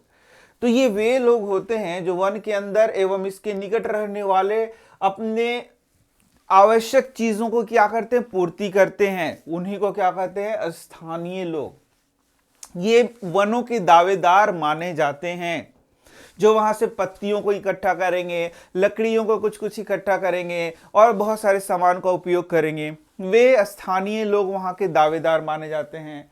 अब सरकार और वन विभाग जहां पर उसका उस वन पर नियंत्रण है, वो तो उसका दावेदार है, ये है, इसमें तो कोई दिमाग ही नहीं लगाना है। तो सरकार और वन विभाग जिसके पास वनों का स्वामित्व है तथा वे वनों से प्राप्त संसाधनों का नियंत्रण करते हैं, तो वे क्या होते हैं? उसके दावेदार कहे जाते हैं। हम हैं इसके दावेदार, हम हैं इसके मालिक, ठीक है। वही उसके दावेदार हो जाते हैं, एकदम दावा करते हैं कि हमारा है। ये दो तो एकदम समझ में आता है। इसके बाद वन उत्पादों पर निर्भर व्यवसायी। तो बहुत सारे ऐसे पदार्थ होते हैं जिनका उपयोग उद्योगों में किया जाता है, और यदि उनको प्राप्त कहां से किया जाता है? वनों से किया जाता है। तो उसमें भी अब यहां पर आएगा वन उत्पादों पर निर्भर व्यवसायी क्या है? उन वनों के दावेदार होते हैं। जैसे छोटे व्यवसायी जो तेंदुपत्ती का उपयोग करते हैं बीड़ी बनाने के लिए। तो यहां से क्वेश्चन हो सकता है कि तेंदुपत्ता का उपयोग किस चीज के लिए होता है? बीड़ी बनाने के लिए। बीड़ी जले ले जिगर से पिया होता है ना। तो जो बीड़ी होता है उसको कांची से बनाया जाता है, उसको बनाया जाता है तेंदुपत्तिया से बनाया जाता है, ठीक है। तो ये क्या हो गया? ये एक धंधा हो गया, व्यापार हो गया। तो जो व्यापारी है वो किस पर निर्भर है? जंगल पर निर्भर है। तो वह भी एक दावेदार है कि हम भी दावेदार हैं जंगल के। और बहुत सारा लकड़ी का सामान बन रहा है, कागज का उद्योग है, वह भी क्या है? जंगलों पे आधारित है। तो वो भी क्या है? उसके दावेदार हैं। अब वन जीव और पर्यावरण प्रेमी, ये बेचारे लोग तो बस दूरे दूर दावेदार है कि अरे मैं तो बहुत प्रेम करता हूँ जंगलवा से, और मैं बहुत प्रेम करता हूँ पशु पक्षी वन जीवों से, और मैं बस खाली फोटो खींचूंगा उसका और उसको सुरक्षा दूंगा या उसके लिए शुभकामना करूंगा, या फिर उसके लिए नियम कानून बनवाऊंगा कि उसको सुरक्षित किया जाए, रखा जाए। तो ये पशु प्रेमी होते हैं, जीव प्रेमी होते हैं, पर्यावरण प्रेमी होते हैं। वन जीव एवं प्राकृतिक प्रेमी जो प्रकृति का संरक्षण करना चाहते हैं। ठीक है, उसका क्या करना चाहते हैं, संरक्षण करते हैं। ये भी दावेदार हैं, ये भी कहाँ है, दावेदार। तो देखो कितना लोग हो गया, स्थानीय लोग दावेदार हो गया, और सरकार तो दावेदार है ये है, और वन उत्पादन पे निर्भर व्यवसायी दावेदार हैं, और वन्य प्रेमी भी क्या है, दावेदार हैं। इन सब को कुछो न कुछो मिलते रहता है। हाँ देखो, स्थानीय लोग को तो हजारों चीज मिल रहा है, पत्ती से लेके औषधि से लेकर के, लकड़ी से लेकर के, ठीक है, बहुत सारा चीज मिल रहा है। सरकार और वन विभाग को तो भाई उसका तो पूरा वहीं राज्य है। वन उत्पाद पर निर्भर व्यवसायी को भी बहुत सारा चीज मिल रहा है, लकड़ी से लेकर के वहां क्या क्या मिल रहा है, लकड़ी से लेकर के पत्ता तक मिल रहा है, बहुत सारा चीज मिल रहा है। और वन्य जीव को मजा आ रहा है, अरे वाह, जो वन है उसमें घूमेंगे फिरेंगे मजा लेंगे, वही सब चीज है। और क्या है, और कुछ नहीं है जिंदगी में रखा हुआ, बस याद करते जाओ, आंसरवा लिखते जाओ, और बस लाइक शेयर करते जाओ, ठीक है। चलो अब देखते हैं वनों से क्या क्या प्राप्त होता है। ए भाई, तो वनों से क्या क्या प्राप्त होता है ये का पढ़ाया जाए। देखो कितना सारा चीज है जो कि तुम जानते हो। एक दो चीज खास जो है कि वनों से हमें प्राण वायु ऑक्सीजनवा मिलता है, और बहुत सारे उद्योग, वन तो सब जानते हो, फल मेवा सब्जी औषधियां, ठीक है। बोलो कि सब्जी कहाँ से, वन से मिलता है। अरे भाई, जंगली पौधे होते हैं ना, उसको भी सब्जी के रूप में उपयोग किया जाता है। बहुत सारे ऐसे पौधे होते हैं, ठीक है। तो ये सारा हो गया तुम्हारा। वनों पर निर्भर उद्योग कौन कौन से होते हैं, जैसे बीड़ी उद्योग हो गया, टिम्बर, इमारती लकड़ी, कागज, लाख तथा खेल के सामान आदि के उद्योग जो है वो वनों पर निर्भर होते हैं। आता ही है तुम्हें। वन संरक्षण में प्रकृति एवं वन्य जीवन प्रेमियों की भूमिका। तो भाई यहां पर से क्वेश्चन तुम्हारा एग्जाम में पूछ सकता है, क्योंकि यहां पर कुछ कुछ एकदम खास बातें लिखी गई हैं। तो जो वन्य जीव प्रेमी है या फिर जो प्रकृति प्रेमी है, उन्होंने समय समय पर बहुत सारे अच्छे कार्य किए हैं, जो कि प्रकृति को बचाने के लिए एक क्या है, एक माइलस्टोन उसने स्थापित किया है, और लोग उसका नाम आज भी जपते रहते हैं कि यार क्या काम किया है। तो यहां देख सकते हो, ये वे लोग हैं जो वन पर तो निर्भर नहीं रहते, परंतु इसके संरक्षण में उन्होंने महत्वपूर्ण भूमिका निभाई। और प्रकृति प्रेमियों बड़े बड़े जानवरों जैसे शेर गेंडा के संरक्षण में महत्वपूर्ण भूमिका निभाई। बाद में संपूर्ण जैव विविधता के संरक्षण के लिए ये इन्होंने क्या किया, पुरजोर मेहनत किया। तो शुरू में ये तो कुछ जानवरों को लेकर के चिंतित थे कि कुछ जानवरों को क्या किया जाए, बचाया जाए, लेकिन इसके बाद पूरा जितना प्रकृति है उसके संरक्षण में ये लग गए। स्थानीय निवासियों के द्वारा वन का संरक्षण। स्थानीय निवासियों के द्वारा वनों के संरक्षण के लिए किए गए कार्यों की कई उदाहरण देखे जा सकते हैं, और जो तुम्हारे लिए बहुत महत्वपूर्ण है, क्योंकि इससे एग्जामिनेशन में क्वेश्चन पूछा जाएगा, तो उसके लिए एकदम तैयार रहो। बहुत सारे ऐसे स्थान हैं जहां पर स्थानीय निवासी परंपरा के अनुसार वनों का संरक्षण का प्रयास कर रहे हैं। उदाहरण के लिए राजस्थान के विश्नोई समुदाय के लिए वन एवं वन्य प्राणी संरक्षण उनके धार्मिक अनुष्ठान का भाग बन गया है। यहां से भी ये क्वेश्चन है। सबसे पहले कहां का बात कर रहा है, राजस्थान का, और राजस्थान का किस समाज का बात कर रहा है, विश्नोई समुदाय का, राजस्थान के विश्नोई समाज के लोग। तो क्वेश्चन यहां से बन सकता है कि कहां के लोग, राजस्थान के किस समुदाय के लोग, विश्नोई समाज के। तुम लोग भी सुना होगा, वे वन्य एवं वन जीवों को क्या मानते हैं, एक धर्म की तरह मानते हैं उनका सुरक्षा करना। उनके घरों में जाओगे तो हिरन ऐसे ही रहेगा उनके घरों में, वो उसको सुरक्षा देंगे, उसको काट के नहीं खा जाएंगे, ठीक है। तो क्या करेंगे, बहुत उसको सुरक्षा देते हैं, बहुत उससे प्रेम करते हैं, उसको धर्म के जैसा रक्षा करते हैं, ठीक है। इसमें और भी बातें पढ़ना है तुमको, बहुत इंपॉर्टेंट चीज है, यहाँ देख सकते हो। अमृता देवी विश्नोई, देखो विश्नोई समाज से ही एक रिलेटेड है। अमृता देवी विश्नोई राष्ट्रीय पुरस्कार भी एक क्वेश्चन आता है तुम्हारा, एकदम इसमें लाइन बाय लाइन हर एक लाइन से क्वेश्चन देख लो। तो अमृता देवी विश्नोई राष्ट्रीय पुरस्कार भारत सरकार द्वारा दिया जाता है। सबसे पहला क्वेश्चन, किसके द्वारा दिया जाता है, भारत सरकार के द्वारा दिया जाता है। दूसरा क्वेश्चन, किस चीज के लिए दिया जाता है, तो जैव संरक्षण के लिए दिया जाता है। बोलो क्वेश्चन क्या है? अमृता देवी विश्नोई पुरस्कार किस चीज के लिए दिया जाता है? जैव संरक्षण के लिए दिया जाता है। हो गया। चलो, यह पुरस्कार अमृता देवी विश्नोई की याद में दिया जाता है। ये हो गया तीसरा क्वेश्चन। पूछा जाएगा किसकी याद में दिया जाता है? तो अमृता देवी विश्नोई के याद में दिया जाता है, जो कि विश्नोई समाज की थी, जो कि कहाँ है? राजस्थान में है, जिन्होंने 1731 में यहां से क्वेश्चन, कब? तो 1731 में राजस्थान के जोधपुर के पास, देखो यहां से भी क्वेश्चन, कहां पर? तो राजस्थान के जोधपुर के पास खेजराली गांव में। किस गांव में? तो क्वेश्चन यहां से भी है, तो खेजराली गांव में खेजरी वृक्षों को बचाने के लिए, तो किस वृक्ष को बचाने के लिए? खेजरी वृक्ष को बचाने के लिए कितने लोगों के साथ? तो 363 लोगों के साथ अपने आप को क्या कर दिया था? बलिदान कर दिया था। हर एक लाइन से क्वेश्चन यहां बनता है और पूछता भी है। हर एक लाइन से ऑब्जेक्टिव यहां बनता है और पूछता भी है। देख लो कौन सा पुरस्कार है? अमृता देवी विश्नोई पुरस्कार। किसकी याद में? अमृता देवी विश्नोई की याद में। क्यों दिया जाता है? जैव संरक्षण में कार्य करने के लिए दिया जाता है। और क्यों दिया गया? क्योंकि अमृता देवी जो कि कहाँ की थी? राजस्थान के जोधपुर के निकट खेजरी वाली गांव की निवासी थी। उन्होंने खेजरी वृक्षों को बचाने के लिए 363 लोगों के साथ अपने प्राण दे दिए थे, और इसी उन्हीं की याद में यहाँ पर यह पुरस्कार दिया जाता है।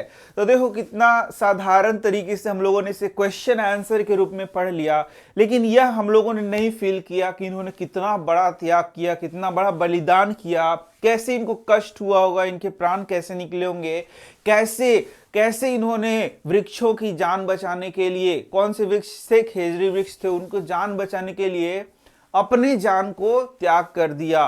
देखो कि यही है दुनिया। कोई मरने वाला मर गया और हमको नंबर का पड़ा है कि कितना हमको नंबर चाहिए, कितना पॉइंट्स मैंने याद कर लिया। कोई फील किया? कोई बच्चा फील किया कि कितना उनको दुख हुआ होगा, कितना तड़प रही होंगी? किसके लिए? वन को बचाने के लिए, पेड़ को बचाने के लिए। और हम लोग क्या करते हैं? हम लोग कुछ नहीं करते। केवल हम लोग को क्या मतलब है इससे? बस पढ़ाई में दिया गया है बुक में, उसको पढ़ लो भैया, नंबर ले आओ। क्या ये सही है? बिल्कुल सही नहीं है। इसको फील करो, इसको फील करो कि जब कोई अपना जान दे सकता है उस वृक्ष के लिए, तो क्या हम कुछ नहीं कर सकते हैं? जरूर कुछ कर सकते हैं। अब आगे यही चिपको आंदोलन। तो चिपको आंदोलन से भी महत्वपूर्ण क्वेश्चन बनता है। तो यह आंदोलन हिमालय की ऊंची पर्वत श्रृंखला में गढ़वाल के रैनी नामक गांव की एक घटना है।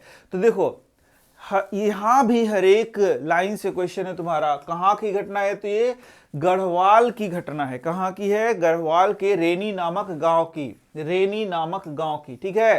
तो कब है? 1970, उसी के प्रारंभिक दशक में हुआ था। यहां से भी ये क्वेश्चन है, कब हुआ था? तो ये क्वेश्चन कहां से बताया जा रहा है? ऑब्जेक्टिव से। ये ऑब्जेक्टिव क्वेश्चन का बहुत इंपॉर्टेंट भाग है। यह विवाद लकड़ी के ठेकेदार एवं स्थानीय लोगों के बीच था। तो लकड़ी के ठेकेदार और स्थानीय लोगों के बीच, लकड़ी का ठेकेदार क्या कर रहा था? वृक्षों को काटना चाहता था। स्थानीय लोगों के प्रयास से वो क्या किए? वृक्षों से जाकर के चिपक गए, जहां जिसके कारण जो ठेकेदार था उसको अंत में क्या करना पड़ा? भागना पड़ा वहां से। और इसी को हम लोग क्या बोलते हैं? चिपको आंदोलन। तो जब गांव में कोई नहीं था तो वो लोग आए थे, ठेकेदार लोग, और लकड़ी को काटना चाहते थे। तो वहां की महिलाएं कितनी जागरूक थी, उन्होंने पेड़ों से चिपक गई और बोली कि हमको पहले काटो फिर पेड़ को काटना। और यही हो गया तुम्हारा चिपकने से चिपको आंदोलन। ठेकेदार के आदमियों को वृक्ष काटने से रोका और अंततः वो भाग गए और इसी को बोलते हैं चिपको आंदोलन। देखो कितना इंपॉर्टेंट ये है। इसी में सुंदरलाल बहुगुणा का नाम आता है, जो कि तुम्हारे बुक में भी लिखा नहीं है, लेकिन तुम चिपको आंदोलन से वही रिलेटेड थे, ये याद रखो। अब चलो, अब हम लोग आगे आते हैं। इसी के साथ ही यहाँ पर एक और वर्णन दिया गया है पश्चिम बंगाल के मिदनापुर के आराबाड़ी वन क्षेत्र का उदाहरण। तो ये भी VVI क्वेश्चन आता है ऑब्जेक्टिव में। तो ये घटना कहाँ की है? ध्यान से याद कर लो। पश्चिम बंगाल के मिदनापुर, पश्चिम बंगाल के मिदनापुर के आराबाड़ी वन क्षेत्र की घटना है, जहां पर A.K. बनर्जी वहां के एक अधिकारी थे, उनके द्वारा A.K. बनर्जी अधिकारी थे, उनके द्वारा बड़ा अच्छा वहां के वनों का प्रबंधन किया गया। तो यहां से A.K. बनर्जी का नाम एकदम VVI आता है तुम्हारे एग्जाम में, याद करो। तो दो तीन बात हो गया, पश्चिम बंगाल के मिदनापुर के आराबाड़ी क्षेत्र, इसको याद रखना है तुमको, वहीं का घटना है A.K. बनर्जी से रिलेटेड। तो उन्होंने क्या किया, वहां के स्थानीय लोगों को फायदा दिलाते हुए वहां के वन क्षेत्र का क्या किया, विकास किया। बस इतना सा बात याद रखना है कि वहां के वन क्षेत्र को विकास के लिए वहां के जो स्थानीय लोग से उनसे सहयोग लिया कि भाई तुम मदद करो, ठीक है, और तुम मदद करो और तुमको भी मैं फायदा दूंगा, और दोनों के मिले जुले रूप से हम लोग यहाँ वन का क्या करेंगे, विकास करेंगे। और यह विकास क्या हुआ कि यहां देखो 1272 हेक्टेयर क्षेत्र, यह भी क्वेश्चन पूछेगा कि कितना हेक्टेयर क्षेत्र, तो 1272 हेक्टेयर क्षेत्र का संरक्षण किया। तो किन्होंने किया, वहां के स्थानीय लोगों की मदद से यह कार्य किया गया। और उनका देखो दूरदर्शिता ये था, वो कहते कि यहां कोई आदमी नहीं ठेकेगा, सब भागो, कोई इस जंगल में प्रवेश नहीं करेगा, किसी को कोई लेना देना नहीं है इस एरिया से। ऐसा उन्होंने नहीं किया, उन्होंने स्थानीय लोगों की मदद से वहां के जंगल को विकसित किया, उसको संरक्षित किया, और बोला कि भाई लोग तुम लोग भी मदद करो, तुम लोग भी इसमें शामिल हो और तुम लोग को भी फायदा देंगे। और इस तरीके से 1272 हेक्टेयर क्षेत्र पर उन्होंने जंगल को विकसित किया, जो कि कितना आंका गया, करोड़ में मूल्य 12.5 करोड़ आंका गया। तो इस तरीके से देख सकते हो ये किनका कार्य था, A.K. बनर्जी का कार्य था। तो ये बहुत इंपॉर्टेंट क्वेश्चन है MCQ के लिए। तो पश्चिम बंगाल के मिदनापुर के आराबाड़ी वन क्षेत्र में एक योजना प्रारंभ की। वहां वन विभाग के एक दूरदर्शी अधिकारी ने ग्रामीणों को अपनी योजना में शामिल कर लिया। उन्होंने ग्रामीणों को अपना योजना में शामिल किया कि भाई तुम लोग भी आओ, स्थानीय लोगों को, तथा उनके सहयोग से बुरी तरीके से क्षतिग्रस्त साल के वन की 1272 हेक्टेयर क्षेत्र का संरक्षण किया। तो कितना, कौन सा था, साल का वन था, साल का, याद रखो, साल नामक वृक्ष का। ये भी क्वेश्चन पूछेगा तो आंसर कर देना। तो 1 2 3 4 क्वेश्चन, 5 क्वेश्चन यहां से कर सकते हो। इसके बाद वहां के स्थानीयों ने उसका देखभाल शुरू किया और सबके मिले जुले प्रयास से वो काफी फला फूला, और वहां उपज की 25% का उपयोग अधिकारी को भी, वहां के जो लोग थे उनको भी दिया गया, तभी तो वे उसका संरक्षण कर रहे थे। ये बहुत ही इंपॉर्टेंट, यहाँ 5-6 क्वेश्चन तुमको एग्जाम में पूछा जाएगा, ठीक है। चलो आगे देखते हैं हम लोग क्या क्या पढ़ना है हम लोग को। वनों को क्षति पहुंचाने वाले कौन से कारक हैं? तो वनों को क्षति पहुंचाने वाले कारक, यार ये सब क्वेश्चन अपना दिमाग लगा लगा के लिखना है, ये सब पढ़ने का जरूरी नहीं होता है। तो कौन कौन से कारक हैं जो कि वनों को क्षति पहुंचाते हैं? तो सबसे पहला, उद्योग एवं फैक्ट्री के लिए कच्चे माल को प्राप्त करने के लिए वनों का अंधाधुंध कटाई किया जाता है। याद करना है नहीं। औद्योगिक आवश्यकताओं एवं विकास परियोजनाओं, जैसे ये वाला याद कर सकते हो, जैसे कि सड़क बनाना है, बांध बनाना है, या फिर बहुत बड़ी बड़ी परियोजनाएं लगानी है, तो वहां पर वनों का कटाई किया जाता है। तो ये पॉइंट याद कर लो। संरक्षित क्षेत्रों में पर्यटकों के द्वारा अथवा उसकी सुविधा के लिए की गई व्यवस्था से भी वनों का काफी क्षति हुआ है। तो पर्यटक स्थल बनाने के लिए, लोगों की सुविधा के लिए भी काफी जगह वनों का कटाई किया जाता है। कहीं कहीं पर उद्योगों के लिए एक ही प्रकार की लकड़ी को प्राप्त करने के लिए वहां का जैव विविधता को क्या किया जाता है, नष्ट किया जाता है। तो देखा क्या क्या पॉइंट था, कितना आसान था। ये सब भारी भरकम चीज नहीं है, ये चैप्टर बहुत आसान है। बात है कि तुमने किस तरीके से इस चैप्टर को तैयार किया है। क्वेश्चन वाइज यदि पढ़ोगे तो इसका आंसर एग्जाम में कर सकते हो। तो यहां से यदि यही क्वेश्चन पूछेगा कि वनों को क्षति पहुंचाने वाले कारक कौन कौन से हैं, तो ये पॉइंट्स तुम यहां पर लिख सकते हो। तो ये इसमें क्या दिमाग लगाना है, कुछ नहीं, बहुत आसान तो है जी, एकदम आसान है, बस इसको ध्यान से पढ़ते जाओ। वन एवं वन जीवों के संरक्षण प्रबंधन के उपाय। तो भाई जो चीज मैंने बताया उसी का उलट यहां लिख देना है। वनों को कौन कौन चीज हानि पहुंचा रहा है। तो सबसे पहला क्या हानि पहुंचा रहा है, उद्योग धंधे के चलते बहुत भयंकर रूप से कटाई किया जा रहा है, तो उसको रोकना। वनों को बचाने का क्या उपाय है कि उस अंधाधुंध कटाई को रोकना। दूसरा, जो सड़कें बना रहे हैं, जो डैम बना रहे हैं, उसके लिए वनों की कटाई कर रहे हैं, तो भैया उसके लिए भी उसको रोकना।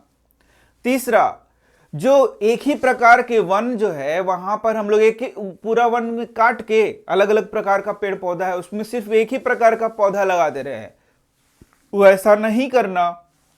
तो जो जो तुमने देखा ना कि जो वन को प्रभावित कर रहे हैं कारक, उसका उल्टा। तो अब हम लोग एक और संसाधन के बारे में पढ़ने वाले हैं और यह है सभी के लिए जल। तो तुम सब जानते हो हम सब के लिए जल कितना आवश्यक है, और जल का जो स्रोत है वह क्या है, बहुत ही लिमिटेड है। तुम जानते हो कि पृथ्वी क्या है, 3/4 भाग पर क्या है, जल ही जल है।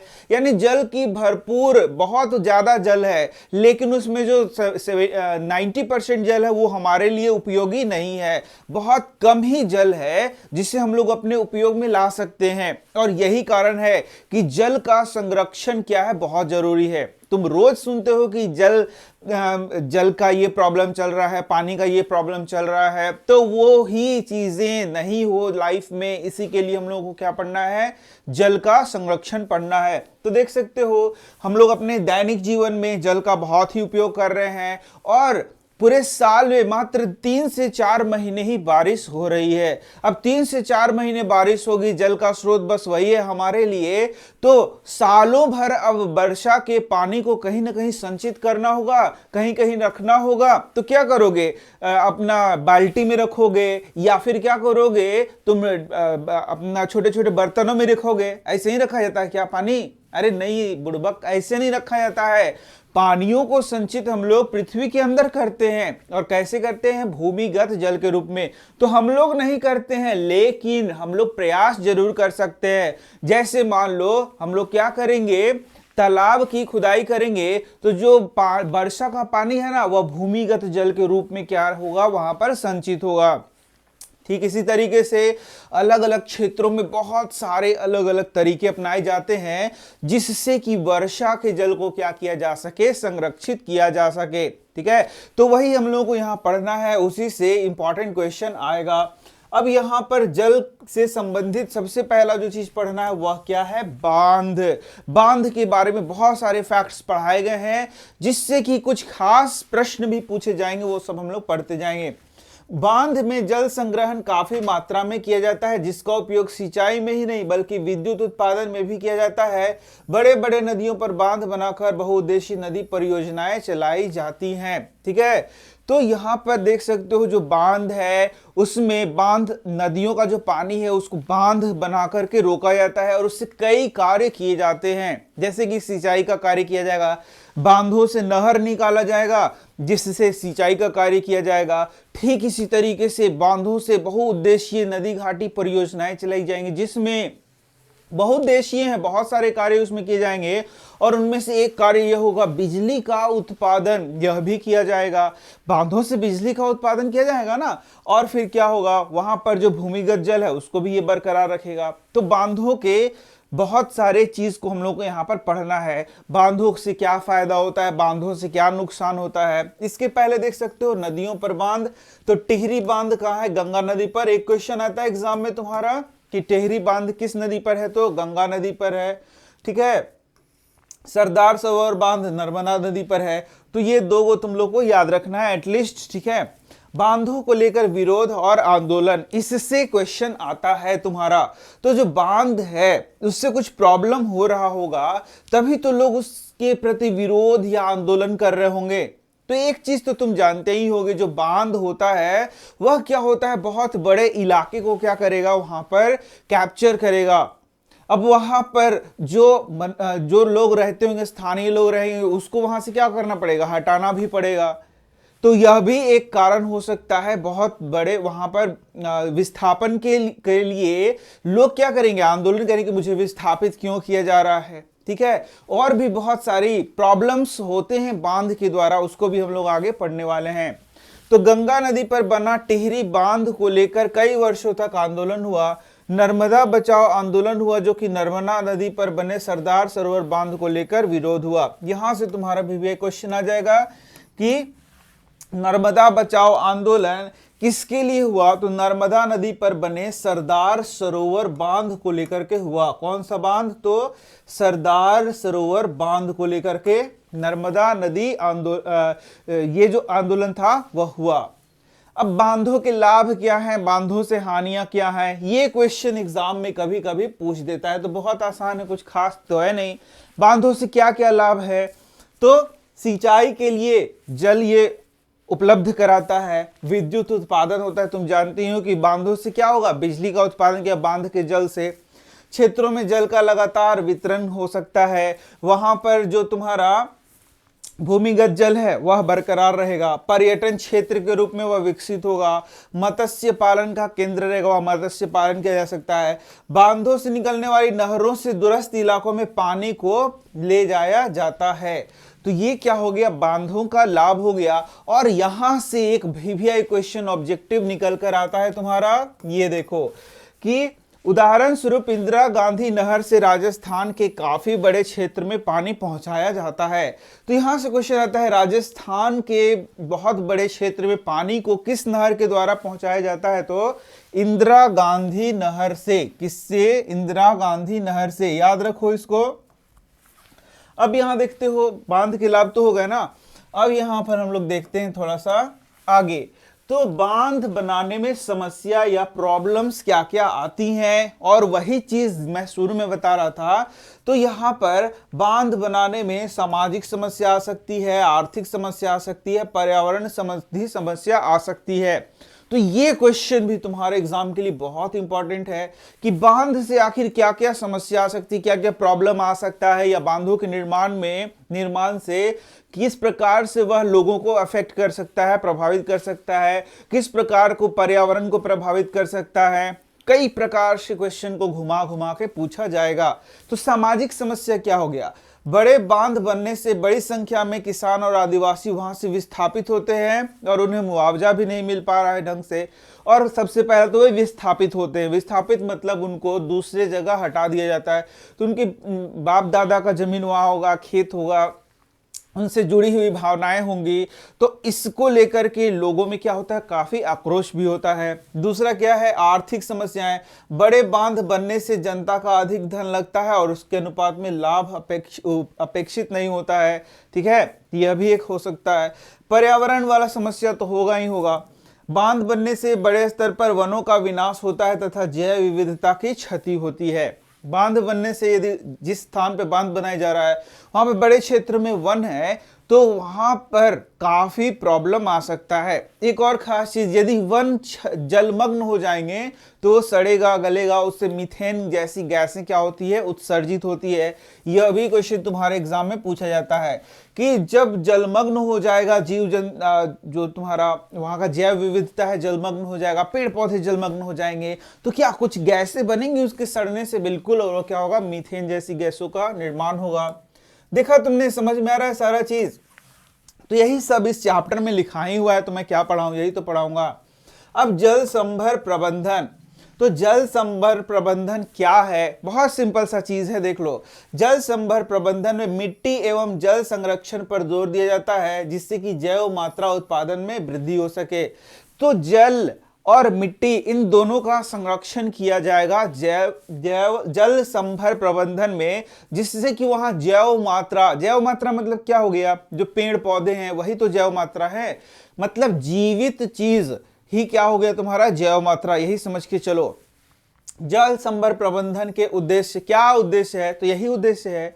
पहला, इसका मुख्य उद्देश्य भूमि एवं जल के प्राथमिक स्रोतों का विकास करना है जिससे कि जंतु एवं पादप जैसे द्वितीयक संसाधन का विकास किया जा सके, जिससे कि पारितंत्र में असंतुलन पैदा ना हो। तो बस दो चीज, पहला तो वैसे संसाधनों का विकास किया जाए, उनका सुरक्षा दिया जाए, संरक्षण दिया जाए, जिससे कि जो जीव जंतु हैं उनको हानि ना पहुंचे। अरे भाई, कोई भी चीज व्यवस्था लगाया जा रहा है तो जीव जंतुओं के लिए तो लगाया जा रहा है, नहीं समझ रहे हो क्या। जैसे कि जितना चीज ये पढ़ा जा रहा है किसके लिए, जीवित जंतुओं के लिए ही पढ़ा जा रहा है, क्योंकि हम ही तो हैं जीवित जंतु।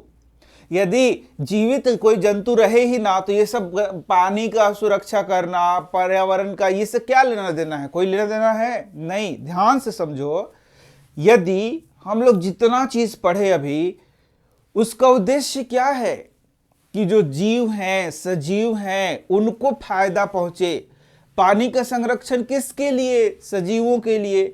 मिट्टी का संरक्षण किसके लिए? सजीवों के लिए। प्रदूषण से बचाव किसके लिए? सजीवों के लिए। मैं यहां सजीव वर्ड यूज कर रहा हूं, मनुष्य नहीं, सजीव के लिए, पूरे सजीव के लिए ये जरूरी है। क्योंकि जानते हो, फिर से मैं बता रहा हूं वही चीज कि वे लोग जो खाली अपना अपना कहते हैं कि मैं जिंदा रहूं, बाकी जो है दुनिया मर जाए, वैसे ये दुनिया नहीं चलता है। दुनिया चलता है कि सब लोग जिंदा रहे, तब ये दुनिया चलता है। सब लोग क्या रहे? जीवित रहे, फले फूले, सब लोग बढ़े, तब ये पारितंत्र चलता है तुम्हारा। पारितंत्र अकेले से नहीं चलता है। बाघ बोलेगा कि खाली जंगल में मैं रहूं, सारे हिरन मर जाए, सारा शाकाहारी मर जाए, सारा मांसाहारी मर जाए, सारा पेड़ पौधा मर जाए, बाघ बोलेगा खाली मैं रहूं। ऐसा नहीं होता है भाई, ये तुम्हारे दुनिया में होता है कि खाली हमको तरक्की करना है, बाकी जो दुनिया, ऐसा नहीं होता है। तो यही यहां भी है। तो यानी कि जो प्राथमिक चीजें हैं उनका संरक्षण करना, उनका वृद्धि करना, जिससे कि जीव जंतुओं का क्या हो? विकास हो, जीव जंतु क्या करे? अच्छे से फले फूले।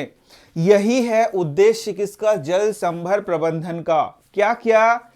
प्राथमिक चीजों का संरक्षण, विकास, जिससे द्वितीयक चीजें जैसे कि जीव जंतु वो विकसित हो सके, उनको कोई प्रॉब्लम ना हो। एकदम याद हो गया? बहुत अच्छा है। चलो नेक्स्ट, जल संग्रहण। अब जल संग्रहण की अलग अलग विधियां हैं जिनके द्वारा जल को क्या किया जाता है? संरक्षित किया जाता है। तो भारत में देख सकते हो जल संग्रहण करना बहुत ही पुराना क्या है?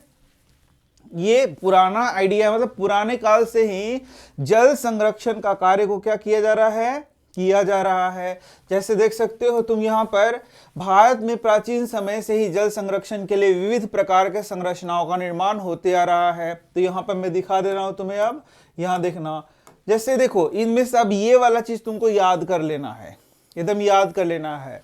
भारत में जल संग्रहण के लिए विभिन्न क्षेत्रों में विभिन्न प्राचीन जल संग्रहण प्रणालियों से किया जा रहा है, जिनमें से जिसको निम्न सारणी से समझा जा सकता है, और इसको याद कर लेना है तुमको, क्योंकि इससे ऑब्जेक्टिव एकदम फाइनल आएगा ही आएगा। जैसे बोलेगा, खादिन, बड़े पात्र तथा नाड़ी के द्वारा जल का संग्रहण किस क्षेत्र में किया जाता है? तो राजस्थान। बंधारस और ताल से जल संरक्षण कहाँ किया जाता है? तो महाराष्ट्र। तालाब और कुल कहाँ? जम्मू एंड कश्मीर। कट्टा कहाँ यूज किया जाता है? तो कर्नाटक। ये सब भी क्वेश्चन है, एक एक, इससे 1 मार्क्स का क्वेश्चन जरूर जरूर जरूर रहता है। खासकर ये वाला याद रख लेना, खादिन वाला। खादिन उत्तर प्रदेश में बंधी से तुम्हारा, हिमाचल प्रदेश में कुल्ल। 2 वो एकदम भी है, वो याद कर लेना। एक हो गया खादिन और दूसरा हो गया कुल। कम से कम ये 2 याद होना चाहिए। और बिहार में आहार है, पाइन है, इसके द्वारा क्या किया जाता है? नदियों जल को क्या किया जाता है? संरक्षित किया जाता है। ठीक है, कोई दिक्कत नहीं है। तो क्या करना था? सिर्फ नाम याद कर लेना था। अब कुल्ल क्या होता है इसके बारे में, तो लगभग 400 वर्ष पूर्व हिमाचल प्रदेश के कुछ क्षेत्रों में नहर सिंचाई की स्थानीय प्रणाली व्यवस्था हुआ, जिसे हम लोग क्या कहते हैं? कुल्ल कहते हैं। तो यही से तुम्हारा क्वेश्चन हो जाएगा कि लगभग 400 वर्ष पूर्व हिमाचल प्रदेश में निम्न में से किसका विकास हुआ जिससे कि वहां पर जल का संरक्षण किया जा सके? तो उसको क्या बोलते हैं? कुल्ल बोलते हैं। सिंपल सा तो है। इसमें झरनों से बहते वाले जल को मानव निर्मित छोटी छोटी नालियों से पहाड़ी पर स्थित निचले गांवों तक ले जाया जाता है। तो मान लो यहाँ पर झरना बह रहा है तो पहाड़ी क्षेत्र में, तो इसी में नाली बना बना कर उसको क्या किया जाता है? अलग अलग क्षेत्रों में ले जाया जाता है, जहां पर क्या हो जाए? जल का आपूर्ति को किया जा सके। तो प्राचीन काल से ही ये बहुत ही व्यवस्थित रूप से चल रहा था। सिंचाई के अतिरिक्त इन कुल से जल का भूमि के अंदर, भूमिगत जल भी तो बढ़ेगा, तो सिंचाई के लिए इनका उपयोग किया जाता था। भूमिगत जल में वृद्धि के लिए किया जाता था। ठीक है। सरकार द्वारा इन कुल्ल के अधिग्रहण के बाद इसमें से अधिकतर निष्क्रिय हो गए तथा जल के वितरण को आपसी भागीदारी की पहले जैसी व्यवस्था समाप्त हो गई। तो पहले इसकी देखरेख के लिए आदमी भी रखे जाते थे जो कि कुल्ल की क्या करते थे, देखरेख करते थे। तो गांव का तो पहले इसकी देखरेख के लिए आदमी रखे जाते थे। तो पूरे गांव के लोग थे वे क्या करते थे, कुछ आदमी रखते थे और अपने से पैसा उसको देते थे कि भाई इसकी क्या करो, देखभाल करो। लेकिन जैसे ही ये सरकार के अधिग्रहण में आया, ये धीरे धीरे क्या हो गया, विलुप्ति की ओर बढ़ गया। ठीक है, ये सारी बात कुल्ल के बारे में बताई गई है, जिसमें से मुझे लगता है कि कोई खास चीज नहीं है। अब देखो खादिन, यहाँ खादिन जल संग्रहण की पारंपरिक विधि है जो भारत के राजस्थान राज्य में, यहाँ देख सकते हो, ये अपनाई जाती है। तो खादिन कहाँ, भारत के राजस्थान राज्य में, VVI क्वेश्चन है। तो यहाँ देखना, यहां पर इस तरीके से क्या करते हैं, खादिन बांध बनाते हैं। तो सबसे पहले तो ये समझो कि ये ढालू इलाका में होता है। देखो यहां पर ढाल है, ठीक है, इसे ढालू इलाका है, तो यहां पर खादिन बांध बना दिया गया। तो जैसे ही खादिन बांध बना दिया गया, ये पानी क्या होगा, यहां पर तुम्हारा रुक जाएगा। ठीक है, रुकेगा कि नहीं रुकेगा, और ये पानी क्या करेगा, यहां तो रुकेगा और साथ में नीचे की ओर भी जाएगा। कहां जाएगा, नीचे की ओर जाएगा। और साथ ही साथ यहां देख सकते हो, यहां पर तुम्हारा कूप है, यहीं पे कूप भी बना, कूप मैंने कुआं, कूप मतलब क्या हो गया, कुआं का उपयोग किया जाएगा, जिससे कि यहां पर तुम्हारा पानी को सिंचाई के लिए या अन्य चीजों के लिए उपयोग किया जाएगा। तो ये ढलान क्षेत्र में इस तरीके से जो जल संग्रहण का व्यवस्था है, पारंपरिक व्यवस्था है, वही क्या है, खादिन है। तो खादिन जल संग्रहण की पारंपरिक विधि है जो भारत के राजस्थान कृषि के लिए उपयोग में लाई जाती है। आगे मैं बता दे रहा हूं, यहां देखना, खादिन विधि द्वारा जल संग्रहण से सूखे की समस्या पर काबू पाया जा सकता है, क्योंकि इस विधि के द्वारा पानी की बूंद बूंद का संरक्षण किया जाता है। इससे भूजल स्तर भी बढ़ जाता है। तो ये सब तो सिंपल बात है कि यहाँ पानी जो बरस रहा है उसको क्या किया जा रहा है, उसको सुरक्षित रखा जा रहा है। इसके बाद वो नीचे की ओर जा रहा है, तो वह किस रूप में आ जा रहा है, भूमिगत जल के रूप में आ रहा है। खादिन ढालू खेत के निचले भाग में निर्मित काफी लंबा मिट्टी का बना तटबंध होता है। तो खादिन बांध, जैसे मैंने बताया, तो ढलुआ क्षेत्र है, वहां पर बांध बना दिया गया, तो वहां जल क्या हो जाएगा, रुकाव हो जाएगा। ढालू कृषि क्षेत्र में जल ढलानों पर नीचे की ओर बहता है और बंध द्वारा रुककर जलाशय बना लेता है। ठीक है, यही तुम्हारा क्या बना लेता है, छोटे छोटे जलाशयों जैसा। यहाँ पर देखो, यहाँ पर इस तरीके से यहाँ पर खादिन बांध बना दिया गया और ये छोटे छोटे जलाशयों जैसा निर्माण कर लेता है। एकत्र जल की कुछ मात्रा को कुएं बनाकर भूमि में प्रवेश करा दिया जाता है। इन जलाशय के सूखने पर इनमें काफी नमी होती है, जहां फिर कृषि की जाती है। तो यहाँ पर वाजिब है कि पानी सालों भर मान लो नहीं रहा, लेकिन जब सूखेगा तो वहां भूमि क्या होगा, नमी होगा, जिससे कि वहां कृषि आसानी से किया जा सकता है। तो ये सारा व्यवस्था किस चीज का था, खादिन का था। अब वर्षा जल संचयन, वर्षा जल संचयन से वर्षा जल को भूमि के अंदर भौम जल के रूप में संरक्षित किया जाता है। ठीक है, तो अब चेक डैम क्या होता है, चेक डैम तुमने देखा होगा, तुम्हारे गांव वगैरह में बना होगा। तो यहां पर देखोगे अर्धचंद्राकार, ये देखो अर्धचंद्राकार, चांद होता है ना, ऐसा अर्धचंद्राकार, चांद जानते हो ना, तो अर्धचंद्राकार ऐसा ऐसा बना करके देखो यहां दिया जा रहा है, चित्र को दिखा दिया जा रहा है। ये देखो अर्धचंद्राकार, यहां देखना, ये क्या दिख रहा है, अर्धचंद्राकार है ना, यहां देखो। तो थोड़ा सा इधर जाना पड़ेगा बैक में, यस, थोड़ा सा और बैक में बता दे रहा हूं, यहां देखना। तो बोल रहा है अर्धचंद्राकार मिट्टी के गड्ढे अथवा निचले स्थान पर कंक्रीट अथवा छोटे कंकड़ पत्थरों द्वारा बनाए जाते हैं। चेक डैम कैसे बनाए जाते हैं, अर्धचंद्राकार मिट्टी के गड्ढे बनाए जाएंगे और क्या होगा, कंक्रीट पत्थरों का उपयोग करके वहां पर क्या किया जाएगा, इस तरीके से तुम्हारा इसको बनाया जाएगा। ये वर्षा ऋतु में पूरी तरह भर जाने वाली नलियां या प्राकृतिक जलमार्गों पर बनाए जाते हैं। ठीक है, तो चेक डैम तुमने देखा होगा, तुम्हारे गांव वगैरह से यदि बिलोंग करते हो तो वहां पर चेक डैम तुमको देखने को मिलेगा। देखो यही है चेक डैम, यहां देखो। तो आगे हम लोग देखते हैं इसमें और क्या क्या बात लिखी गई है, यहां देखना। भौम जल क्या है, तो ये तो जानते हो, भौम जल क्या है, भूमिगत जल को ही क्या बोल रहे हैं, भौम जल। तो भूमि के अंदर उपस्थित जल के स्रोत को भौम जल या भूमिगत जल कहते हैं, इसके क्या क्या लाभ हैं? अरे भाई क्वेश्चन पूछ देगा कि जो भूमिगत जल है उसका क्या क्या फायदा है। तो देखो फायदा है भूमिगत जल का। पहला क्या है, ये वाष्प बनकर नहीं उड़ेगा। जो भूमि के अंदर जल है वो वाष्प बन के कहाँ उड़ेगा, यानी सुरक्षित रहेगा। दूसरा, जैसे कि तुम तालाब में जल को एकत्रित कर रहे हो तो तालाब में से पानी वाष्पीकरण के द्वारा उड़ेगा और उड़ जाएगा, सूख जाएगा। लेकिन जो भूमि के अंदर जल है वह तो नहीं ना उड़ेगा। बड़े क्षेत्र में वनस्पति को नमी प्रदान करता है। अब इससे देखो, इसमें न मच्छर पनपेगा, न मक्खी पनपेगा, न बैक्टीरिया पनपेगा। तो ये उससे क्या करेगा, समस्या से बचेंगे। भौम जल मानव एवं जंतुओं की अपशिष्टों से संदूषित होने से भी बचता है, वहां पर उसको कोई प्रदूषण का समस्या नहीं है। तो ये भौम जल का क्या है, फायदा है। इस तरीके से तुम इसका फायदा को देख सकते हो।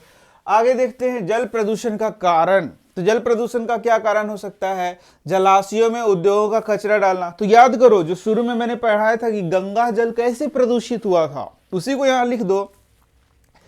कपड़े धोना, मलमूत्र त्याग करना, वांछित पदार्थों को डालना, मरे हुए जीवों को डालना, रसायन को डालना, गर्म पानी को डालना। गर्म पानी की मतलब क्या हुआ, मतलब हुआ जो फैक्ट्रीज है उससे क्या होता है, बहुत गर्म पानी भी निकलता है जिसको भी जलाशयों में बहा दिया जाता है। तो वह भी बहुत हानिकारक होता है वहां के जीव जंतुओं के लिए। ठीक है, तो सब चीज याद रखो, हर एक चीज। जल प्रदूषण के लिए उत्तरदायी मनुष्यों के क्रियाकलाप, वही सारा चीज तुमको क्या करना है, यहां पर लिख देना है। ठीक है, अब यहां देखो जीवाश्म ईंधन, कोयला और पेट्रोलियम का महत्व। तो अब हम लोग देखने वाले हैं जीवाश्म ईंधन के बारे में। तो जीवाश्म ईंधन क्या होता है, जो जीवों के अवशेष से बना होता है उसे क्या बोलते हैं, जीवाश्म ईंधन। तो जैसे कि कोयला हो गया, पेट्रोलियम हो गया तुम्हारा, इसे क्या बोलते हैं, इसे ही हम लोग बोलते हैं जीवाश्म ईंधन। तो यहां देख सकते हो जीवाश्म ईंधन के बारे में भी काफी चीजें हमें पढ़नी है। तो जीवाश्म ईंधन अर्थात कोयला एवं पेट्रोलियम जो ऊर्जा का क्या है, प्रमुख स्रोत है, ये तो बता ही दिया मैं। औद्योगिक क्रांति के समय से हम उत्तरोत्तर अधिक ऊर्जा की खपत कर रहे हैं। ठीक है, इस ऊर्जा का प्रयोग हम दैनिक ऊर्जा के मतलब ये जो मतलब हमारा जो दैनिक उपभोग के लिए ऊर्जा है उसमें से सबसे ज्यादा जो उपयोग हो रहा है वह क्या है, तुम्हारा जीवाश्म ईंधन ही उपयोग हो रहा है। जैसे कि तुम्हारा जो विद्युत उत्पादन हो रहा है उसमें भी कोयले का उपयोग बहुत जगह किया जा रहा है। ठीक है, थर्मल पावर स्टेशनों में। इसके बाद तो तुम जानते ही हो कि जो हमारी गाड़ियां चल रही हैं उन वो मुख्य रूप से किससे चल रही हैं, डीजल से, पेट्रोल से, और ये क्या है, जीवाश्म ईंधन है। ठीक है, और तुम ये भी जानते हो कि जीवाश्म ईंधन अनवीकरणीय ऊर्जा का स्रोत है। कभी कभी यहां से भी क्वेश्चन पूछ सकता है कि जीवाश्म ईंधन कैसे ऊर्जा का स्रोत है, तो अनवीकरणीय ऊर्जा का स्रोत है। ऊर्जा संबंधी यह आवश्यकता हमें कोयला तथा पेट्रोलियम से प्राप्त होता है। आज भी हम अपनी ऊर्जा की खपत का 70% हिस्सा कोयला और पेट्रोलियम पर ही निर्भर करते हैं। इसको भी तुम याद रखना। चलो अब आगे बढ़ते हैं। तो कोयला और पेट्रोलियम जैसे ईंधन का संरक्षण, इसका संरक्षण भाई कैसे किया जाएगा, ये तो बड़ा मुश्किल सा चीज हो गया कि जो अनवीकरणीय है उसका संरक्षण कैसे किया जाए। तो भाई सबसे साधारण सा चीज है कि भाई इसको क्या करो, कम उपयोग करो, जितना उपयोग चाहिए उतना ही करो। तो पेट्रोलियम एवं कोयला लाखों वर्ष पूर्व जीवों के जैव मात्रा के अपघटन से प्राप्त होता है, ये बताया मैंने। अतः चाहे हम जितना भी सावधानी से इसका उपयोग करें फिर भी यह एक ऐसा स्रोत है जो कि भविष्य में आज न कल समाप्त तो हो ही जाएगा। तो यहाँ पर यह बात बढ़िया लिखा गया है कि इसको यदि बचाना है तो हमें विकल्पी ऊर्जा के स्रोतों पर थोड़ा सा ज्यादा जाना होगा। हमें इसको छोड़ करके थोड़ा ऐसे ईंधनों के बारे में बात करना होगा जो कि क्या है, इसका एक विकल्प है, इसका एक अल्टरनेट है, तभी जाके इसका संरक्षण किया जा सकता है। और नहीं तो इसका यूज करो, ये खत्म होते जाएगा, और तो कोई चीज है नहीं इसमें। जीवाश्मी ईंधनों का उपयोग के होने वाली हानियां, अब इसके क्या क्या हानियां हैं। पहला है तुम्हारा वायु प्रदूषण। तो तुम जानते ही हो कि कोयला एवं पेट्रोलियम को जलाने से क्या होता है, बहुत प्रकार के क्या होता है, जैसे कि तुम्हारा कार्बन का ऑक्साइड बनेगा, नाइट्रोजन का ऑक्साइड बनेगा, सल्फर का ऑक्साइड बनेगा, जो कि क्या है, बहुत ही हानिकारक होता है। कई प्रकार की बीमारियां इससे हो सकती हैं। अपर्याप्त वायु के से जलाने पर कार्बन डाइऑक्साइड के स्थान पर कार्बन मोनोऑक्साइड बनती है। इन उत्पादों में से नाइट्रोजन एवं सल्फर के ऑक्साइड तथा कार्बन मोनोऑक्साइड विषैली गैसें होती है, जिससे कई प्रकार के श्वसन संबंधी समस्याएं भी उत्पन्न होती हैं। वैश्विक ऊष्मन, जैसे मैंने बता दिया कि CO2 यदि प्रकृति में क्या होगा, इसका वातावरण में मान बढ़ते जाएगा तो वैश्विक ऊष्मन की समस्या यानी कि ग्लोबल वार्मिंग की समस्या भी बढ़ते जाएगी। अभी ग्लोबल वार्मिंग क्या है ये मत पूछना, क्योंकि 9th में बहुत बढ़िया से इसको पढ़ाया गया है। तो ये सारी समस्याएं तुम यहां पर लिख सकते हो। अब चलो, ऊर्जा की खपत बचाने का, कम करने का क्या क्या उपाय किया जा सकता है। तो बहुत सारा उपाय है जो तुम कर सकते हो, या तुम उसमें एग्जाम में लिख लेना। और क्या करोगे, तो क्या कह रहा है, स्वयं के वाहन आदि के स्थान पर बस में यात्रा करना एवं पैदल या साइकिल से चलना। ये क्वेश्चन भी है तुम्हारा, जो टेक्स्ट बुक का क्वेश्चन उसमें दिया हुआ है कि आप ऐसे कौन कौन से उपाय करेंगे जिससे कि आप ऊर्जा की खपत को कम कर सके। तो भाई यदि हम पैदल चलेंगे, साइकिल से चलेंगे तो ऊर्जा का खपत होगा कहाँ, नहीं ना होगा। या फिर हम लोग अपना वाहन की जगह यदि हम लोग ट्रेन से चले या फिर बसों से चलें तो फिर ऊर्जा का खपत क्या होगा, कम होगा। बल्ब के स्थान पर फ्लोरेसेंट ट्यूब का, तो आजकल तो LED का जमाना है। लिफ्ट के स्थान पर सीढ़ी का उपयोग करना, देखो कितना बढ़िया बात लिखा है। लेकिन क्या हो सकता है, जो 30 तल्ला बिल्डिंग पे रहता है वो लिफ्ट के जगह, बताओ क्या क्या बात लिख देता है लोग, लिफ्ट के स्थान पर सीढ़ी का प्रयोग कर सकता है, मर जाएगा 2 दिन में। सर्दी में हीटर आदि का उपयोग नहीं करके अतिरिक्त स्वेटर पहना। तो इनमें से तुम कौन कौन सा चीज मानते हो, ये बात तुम बताना, कमेंट बॉक्स में जरूर बताना।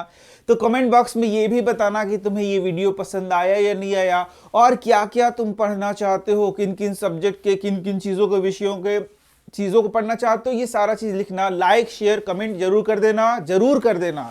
तो मैं मिल रहा हूं तुमसे नेक्स्ट वीडियो में। धन्यवाद।